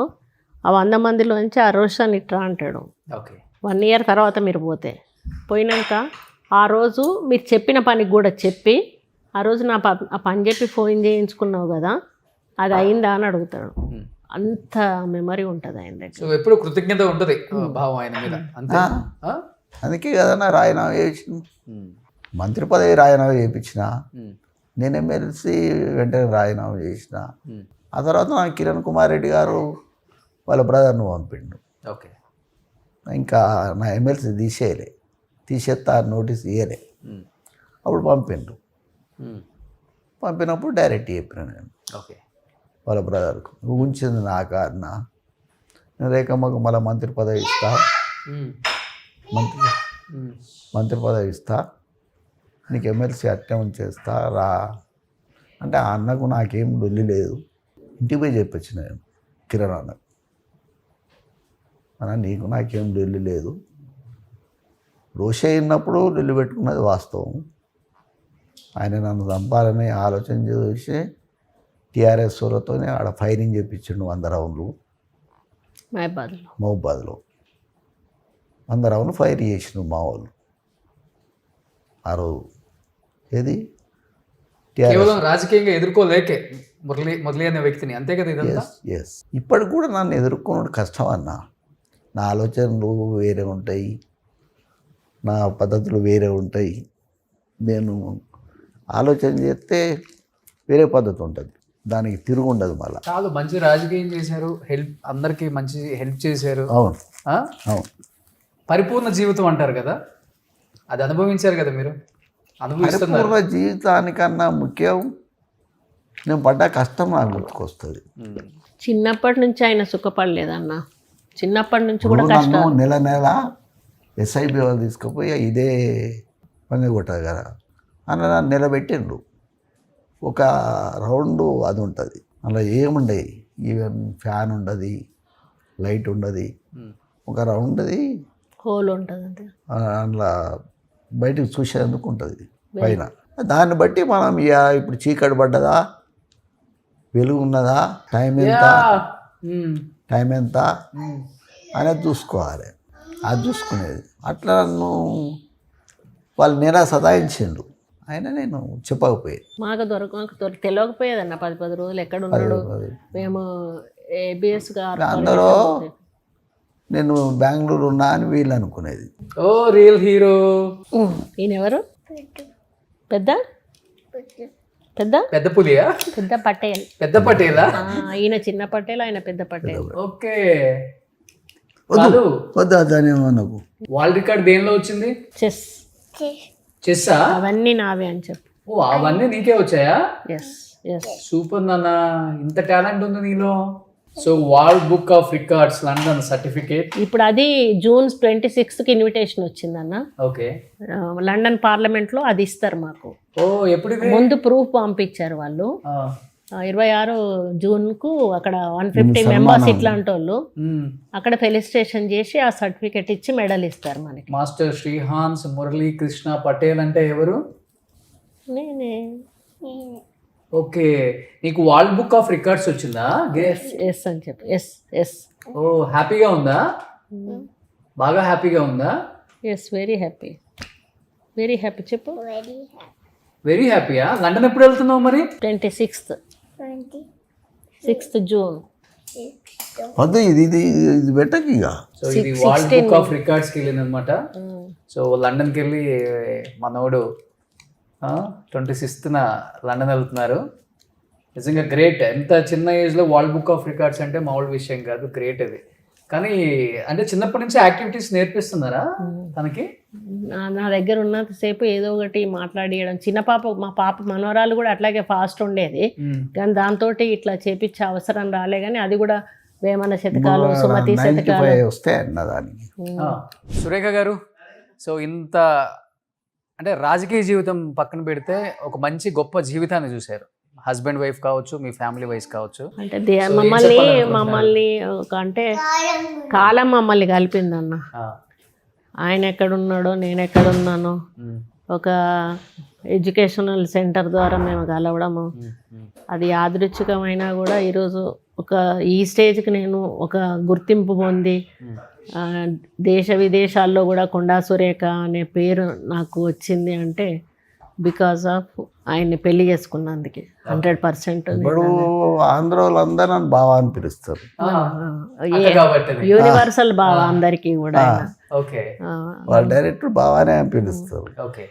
బావా అంటారు. ఒకవేళ మేము పోతే కట్నాలు పెడతారు, పైసలు పెడతారు, బట్టలు పెట్టడమే కాదు డబ్బులు కూడా పెడతారు. వద్దంటే లేదు లేదు మా ఇళ్ళల్లో తీసి పెడతాం, మా ఆడబిడ్డలకి మీరు తీసుకోవాలి అంటారు. చాలా సింపుల్ గా ఉంటారు సురేఖ గారు. మీరు పెద్దగా బిల్డప్, చీరలు, బంగారాలు, వజ్రాలు ఎప్పుడు చూడలేదు అంటే మా ఆయన అదే అంటాడు, నీకు వచ్చిన పేరే దాంతో నువ్వు సింప్లిసిటీకి ఉంటావు కాబట్టి. నేను ఎప్పుడన్నా జోక్గా అడుగుతా అన్నట్టు, నాకు ఒక డైమండ్ గాజులన్నా ఏమన్నా చేపియరా, ఎప్పుడన్నా ఒకసారి అన్న అడిగినరా ఈ నగ కావాలి ఆ నగ కావాలి అంటే, నువ్వు ఏది లేకుండా ఉంటేనే నీకు ఈ పేరు ఉంది, నువ్వు ఏ వేసుకున్నా కూడా నీకు ఆ పేరు ఉండదు. ఈరోజు రాజకీయాలలో నీకు ఇంత మంచి పేరు వచ్చింది అంటే బికాస్ ఆఫ్ నువ్వు నీ సింప్లిసిటీగా నువ్వు ఉండడమే. ఒకరోజు రెడ్డి గారు కూడా అంతే, అప్పటి నుంచి ఇప్పటికి అదే సింప్లిసిటీ. మీ మెల్లో చైన్ తప్పితే నేను ఎప్పుడు హడావుడిగా డైమండ్ ఎప్పుడన్నా బోనాలు కానీ అట్లాంటివి అయినప్పుడు అట్లాంటి తప్ప నా బిడ్డ ఫోర్స్ వేస్తుంది, అప్పుడు వేసుకుంటా తప్పితే ఇంకా తక్కువ. చీరలు కూడా అంతే చాలా సింపుల్ హెవీ హెవీగా. నేనన్న 6,000-7,000 మ్యాక్సిమం 10,000 దాటిందంటే నాకు ఇంకా మనసు ఒప్పదు ఆ చీర కొనడానికి. అది వేసుకుంటే నాకే బరువు అనిపిస్తుంది అన్నట్టు, ఆ రేంజ్ పెట్టుకుంటాను నేను. ఇప్పుడు ఇది నచ్చింది అనుకోండి, ఈ శారీ నాకు నచ్చే రేట్లో ఉందనుకోండి, ఇందులో నాకు నచ్చిన కలర్స్ అన్నీ తీసుకుంటా. చాలామంది ఒకటే తీసుకుంటారు, కానీ ఈ డిజైన్లో నాకు ఎన్ని నచ్చితే అన్ని తీసుకుంటా. అందరు అదే అంటారు, ఎందుకు అట్లా తీసుకుంటావు అంటే నాకు అదొక అలవాటు అన్నట్టు. ఈ డిజైన్లోనే నాకు 10 చీరలు ఉన్నాయనుకోండి, 10లో ఒక 5 కలర్లు నచ్చితే 5 తీసేసుకుంటా నేను. అట్లా తీసుకొని పెట్టుకుంటా అన్నట్టు. కొనను అస్సలు కొనను. చాలా సింపుల్ గా ఉంటారు, చీరలు అంతే ఉంటాయి, జ్యువెలరీ వేసుకోరు, డైమండ్స్ వేసుకోరు, మట్టి గాజులు మంచిగా వేసుకుంటారు నిండుగా. ఇంక ఈ మధ్యలో తగ్గించాను, ఇంకెక్కువ వేసుకునేదాన్ని. ఈ మధ్యలో కొంచెం అంటే ఇక మాకు ఓల్డ్ ఏజ్ వస్తా అంటే మాకు కొంచెం ఇరిటేషన్స్ ఉంటాయి కదా, ఇప్పుడు తగ్గించాను. లేకపోతే డజన్ వేసుకునేదాన్ని ఇక్కడ నుంచి ఇక్కడ వరకు. అదే చాలా సింపుల్ గా ఉంటారు, ఆ బొట్టు పెట్టుకోవటం, కుంకుమ పెట్టుకోవటం కానీ, తాలిబొట్టు వేసుకోవటం కానీ చాలా సింపుల్. అంటే అందరూ తాలిబొట్లు కూడా వాళ్ళ హస్బెండ్స్ పెట్టిన అంటే చెడగొట్టి కొత్తగా చేయించుకున్నావా ఎవరినైనా అడగండి, ఎవరు ఒరిజినల్ హస్బెండ్ కట్టిన తాలిబొట్లు ఇప్పుడు ఎవరి దగ్గర ఉండవు. బట్ నేను కానీ నేను అవే ఉంచుకున్నా ఇప్పటి వరకు. గ్రేట్. ఎవరు నమ్మరు, చాలా మంది అదే చూస్తారు కదా. ఇగో ఇవి మురళి గారు కట్టినవి, అవి ఆయన కట్టినవి. ఎన్ని సంవత్సరాలు అయిపోయింది? మాదా 37-38. ఇప్పుడు మే 29th ఉంది మ్యారేజ్ డే. మళ్ళీ 87లో 39 కావచ్చు. 39. గ్రేట్ అండి. కొన్ని ప్రిన్సిపల్స్ ఫాలో అవ్వచ్చు చాలా మంది లేడీస్ మిమ్మల్ని చూసి. అవును అవును. కాదు, అది చెడగొట్టుకున్నాక అవి వేసుకుంటే అది ఎట్లా పాసిబిలిటీ ఉంటుంది? మనకు భర్త చేతులతో కట్టింది వేసుకుంటేనే దానికి వాల్యూ ఉంటుంది. అట్లాంటప్పుడు మీకు చేయించుకోవాలంటే వేరే చేయించుకోండి, వేరే డెకరేటివ్గా వేరే చేయించుకొని ఫంక్షన్లకు గింక్షన్లకు వెళ్ళినప్పుడు అవి వేసుకోండి. బట్ ఇవి చెడగొట్టి అంటే వాళ్ళకి ఏంటంటే ఇది అందులో కలిపి చేయించు, ఎందుకు కలపాలి? మీ ఇష్టం ఉన్న డిజైన్ మీరు చేయించుకోండి, మీ ఒరిజినల్ ఏవైతే ఉన్నాయో అట్లనే పక్కన పెట్టుకోండి. ఇప్పుడు కొంతమంది మా పని వాళ్ళు కూడా హస్బెండ్ చనిపోయాక వీళ్ళు అమ్మేస్తారు పాపం డబ్బుల కోసం. నేను అదే తిడతా, మీరు ఎందుకు అమ్ముతారు? దాచి పెట్టుకోవాలి అవి. ఆయన లేనంత మాత్రాన ఆయన కట్టిన తాళి జ్ఞాపకంగా ఉండాలి కదా అని చెప్పేసి ఎవరు పాటిస్తున్నారు అసలు నిజంగా. గ్రేట్ మురళి గారు, మీరు కూడా మనకి ఇన్ని డబ్బులు వచ్చేసాయి, ఇంత ఆస్తులు వచ్చేసాయి, ఏమంటాడు తెలుసా, కొంచెం స్టైల్ గా మారిపోవాలి ఈ రోజు నేను చెప్పే హస్బెండ్ కూడా కాదు, మీరు కూడా గ్రేట్. అంటే ఈయన ఏమంటాడంటే, నా ఏదన్నా మామూలుగా చావు పుట్టుకల విషయం వచ్చిన నేనెన్నడు చచ్చిపోవాలి, నీ తాళి చాలా గట్టిది, నేను అప్పుడప్పుడే పోను అంటాడు అన్నట్టు. నీ తాళి చాలా గట్టిది, తాళి చాలా గట్టిది అంటాడు. నిజంగా ఆ రోజు నా పాప 4 ఏళ్ళు అన్న ఆయన ఫైరింగ్ అయిన రోజు, దాని కళ్ళ ముదట జరిగింది. ఆ రోజు ఆయన కోసమే రిటర్న్ అయినా, లేకపోతే దారి దొరికింది ఈయనకి. ఆ దారిలో వెళ్ళిపోతుంటే ఈ పోర్ని కాలవండ్రా అని చెప్పేసి 3-4 ఫైరింగ్ చేసే వరకు పాపని కాల్చారనుకొని వెనక్కి వచ్చాడు. అంత లోపల పాపని తీసి గోడవతలు ఇసిరేశారు, ఈయన వాళ్ళకి దొరికిపోయిండ్రు అన్నాడు. లేకపోతే దొరకకపోవు. ఆ పాప కళ్ళ ముందట అసలు ఆ ఊరోళ్ళు అయితే వారం రోజులు పిల్లలు స్కూళ్ళకి పోకుండా జ్వరాలు వచ్చి పడుకున్నారు. అంతా ఒక ఇంగ్లీష్ మూవీ టైప్లో జరిగింది అసలు అదంతా కూడా.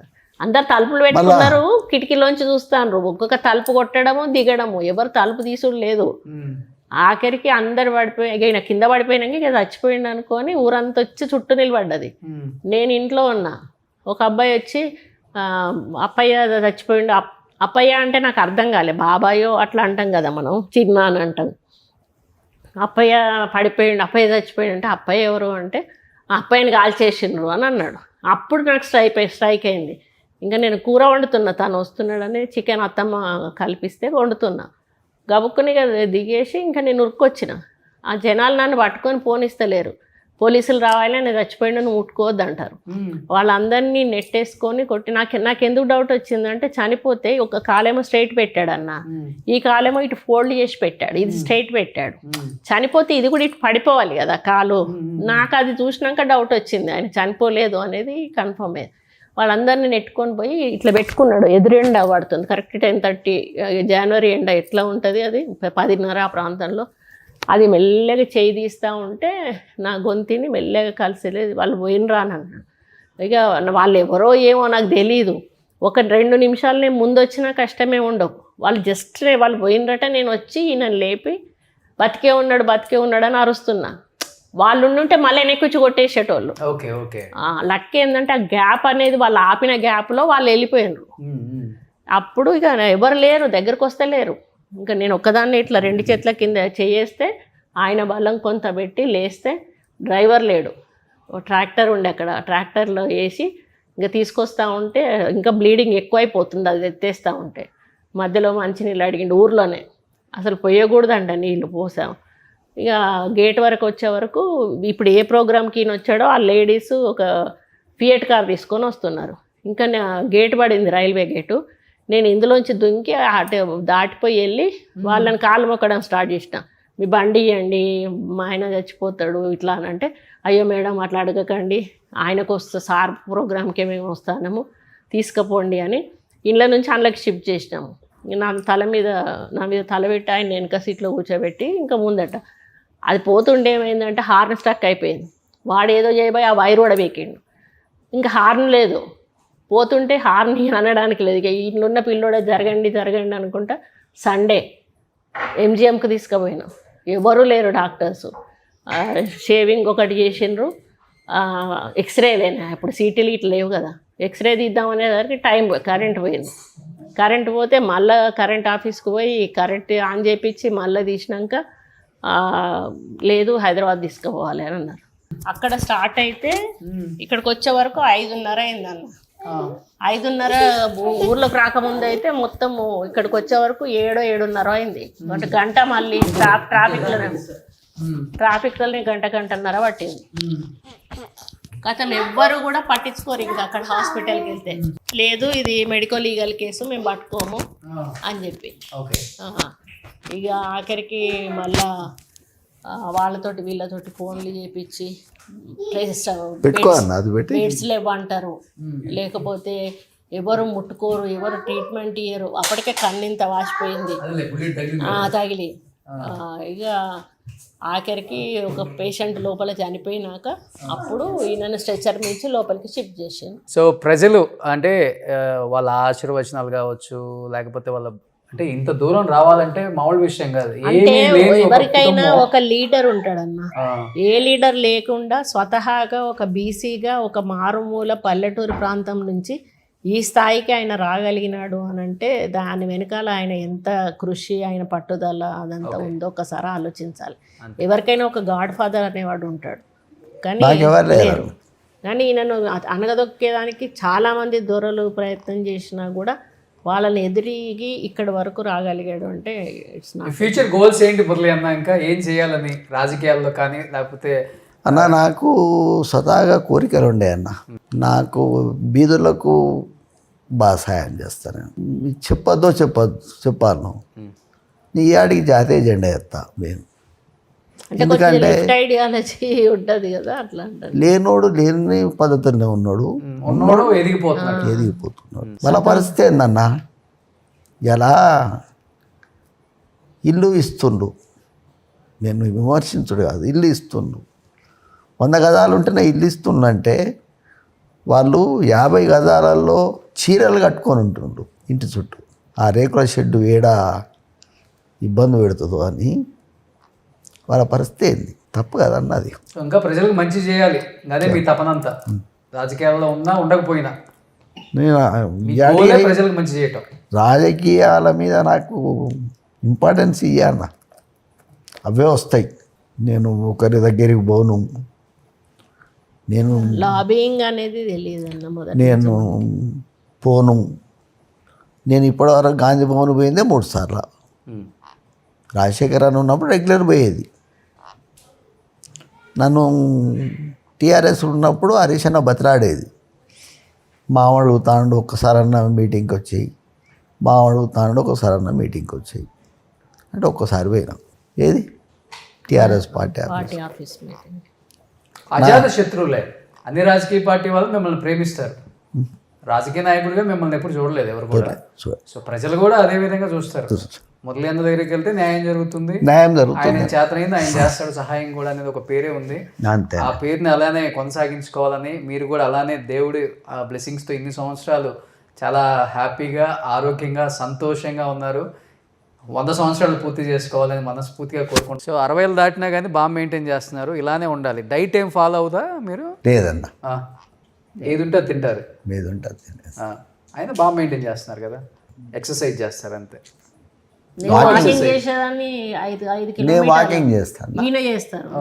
ఇప్పుడు కూడా చేస్తాను. నేను చేయడం మానేసా మంత్రి అయిన కంచి, లేకపోతే రోజు 5 నేను కిలోమీటర్లు. గెస్ట్ హౌస్లో బాగా చేస్తాను. గెస్ట్ హౌస్ పోతా. మా అమ్మ ఊళ్ళో వ్యవసాయం కోసం ఆడ ఉంటే ఇబ్బంది అని వరంగల్కి పట్టుకొచ్చుకున్నా. చెప్పిన 1,20,000 పెట్టి ఎకరం కొంటే ఇప్పుడు 70,000 గజమైంది. అది 9 ఎకరాలు. ఓకే, అట్లా నాకు కలిసి వస్తాయన్న. మంచి చేస్తే కలిసి వస్తుంది. భూమి అంటే పిచ్చి, జాగ అంటే పిచ్చి. ఈయనకు ప్రాపర్టీస్ అంటే భూములు కొంటాడు, జాగాలు కొంటాడు, అంతే తప్పితే బిల్డింగులు కొని ఇన్కమ్లు వచ్చి అట్లా సోర్స్లు వచ్చేటి కొనమంటే అసలు కొనడు. భూమి రేపు ఇవాళ ఇంత ఉంటే దానికి డబుల్ వస్తుంది మనకి. ఓకే. అయితే నా బిడ్డ ఒక టీవీ కొన్నదన్న. అప్పుడు ఫస్ట్లో వచ్చేటి ఇట్లా కింద వరకు బాక్స్ అప్పుడు స్టార్టింగ్లో వచ్చినాయి టీవీ. 1,00,000 రూపాయలు, 1,05,000 ఎంతో ఆ టీవీకి. నా బిడ్డ అడిగినందుకు బిడ్డకు కొనియాలి కదా అని చెప్పేసి కొనిచ్చిండు. ఇప్పుడు అది ఎక్కడో ఉంది, ఇక్కడో ఇప్పటికి ఉంది ఆ టీవీ. అది కనపడ్డప్పుడల్లా అంటాడు, ఆ 1,00,000 పెట్టి ఆ రోజు 5,000 10,000 ఎకరం ఉంటుంది, కొనుంటే ఇప్పుడు ఈ రోజుకి ఎన్ని కోట్లు అయి ఉండేది. ఇప్పుడు దాన్ని 500 కూడా కొన్నాడు కదా. అంతే కదా. సూపర్ అన్న. మీ ఆలోచనలు అప్పుడు అలానే ఉండేవిలే, భూముల మీద ఎక్కువ పెట్టేవాళ్ళు. ఎనీహావ్ చాలా హ్యాపీ లైఫ్, ఏమీ రిగ్రెట్స్ లేవు లైఫ్లో, ఇది లేదు అది లేదని, ఇలానే ఉండాలని, ప్రజలకు ఇంకా మంచి చేయాలని. సో అజాత శత్రువుగా పేరుంది కాబట్టి సో మీరు ఇలానే కొనసాగాలని సో మనస్ఫూర్తిగా కోరుకుంటున్నాను. అన్ఎక్స్పెక్టెడ్గా వచ్చినా కానీ రైట్ టైంలో వచ్చారు. అదృష్టవంతులు, ఆయన ఎవరికి దొరకడు. ఇప్పుడు నేను ఇంట్లోకి వచ్చిన తర్వాత 2 అదృష్టాలు జరిగాయి.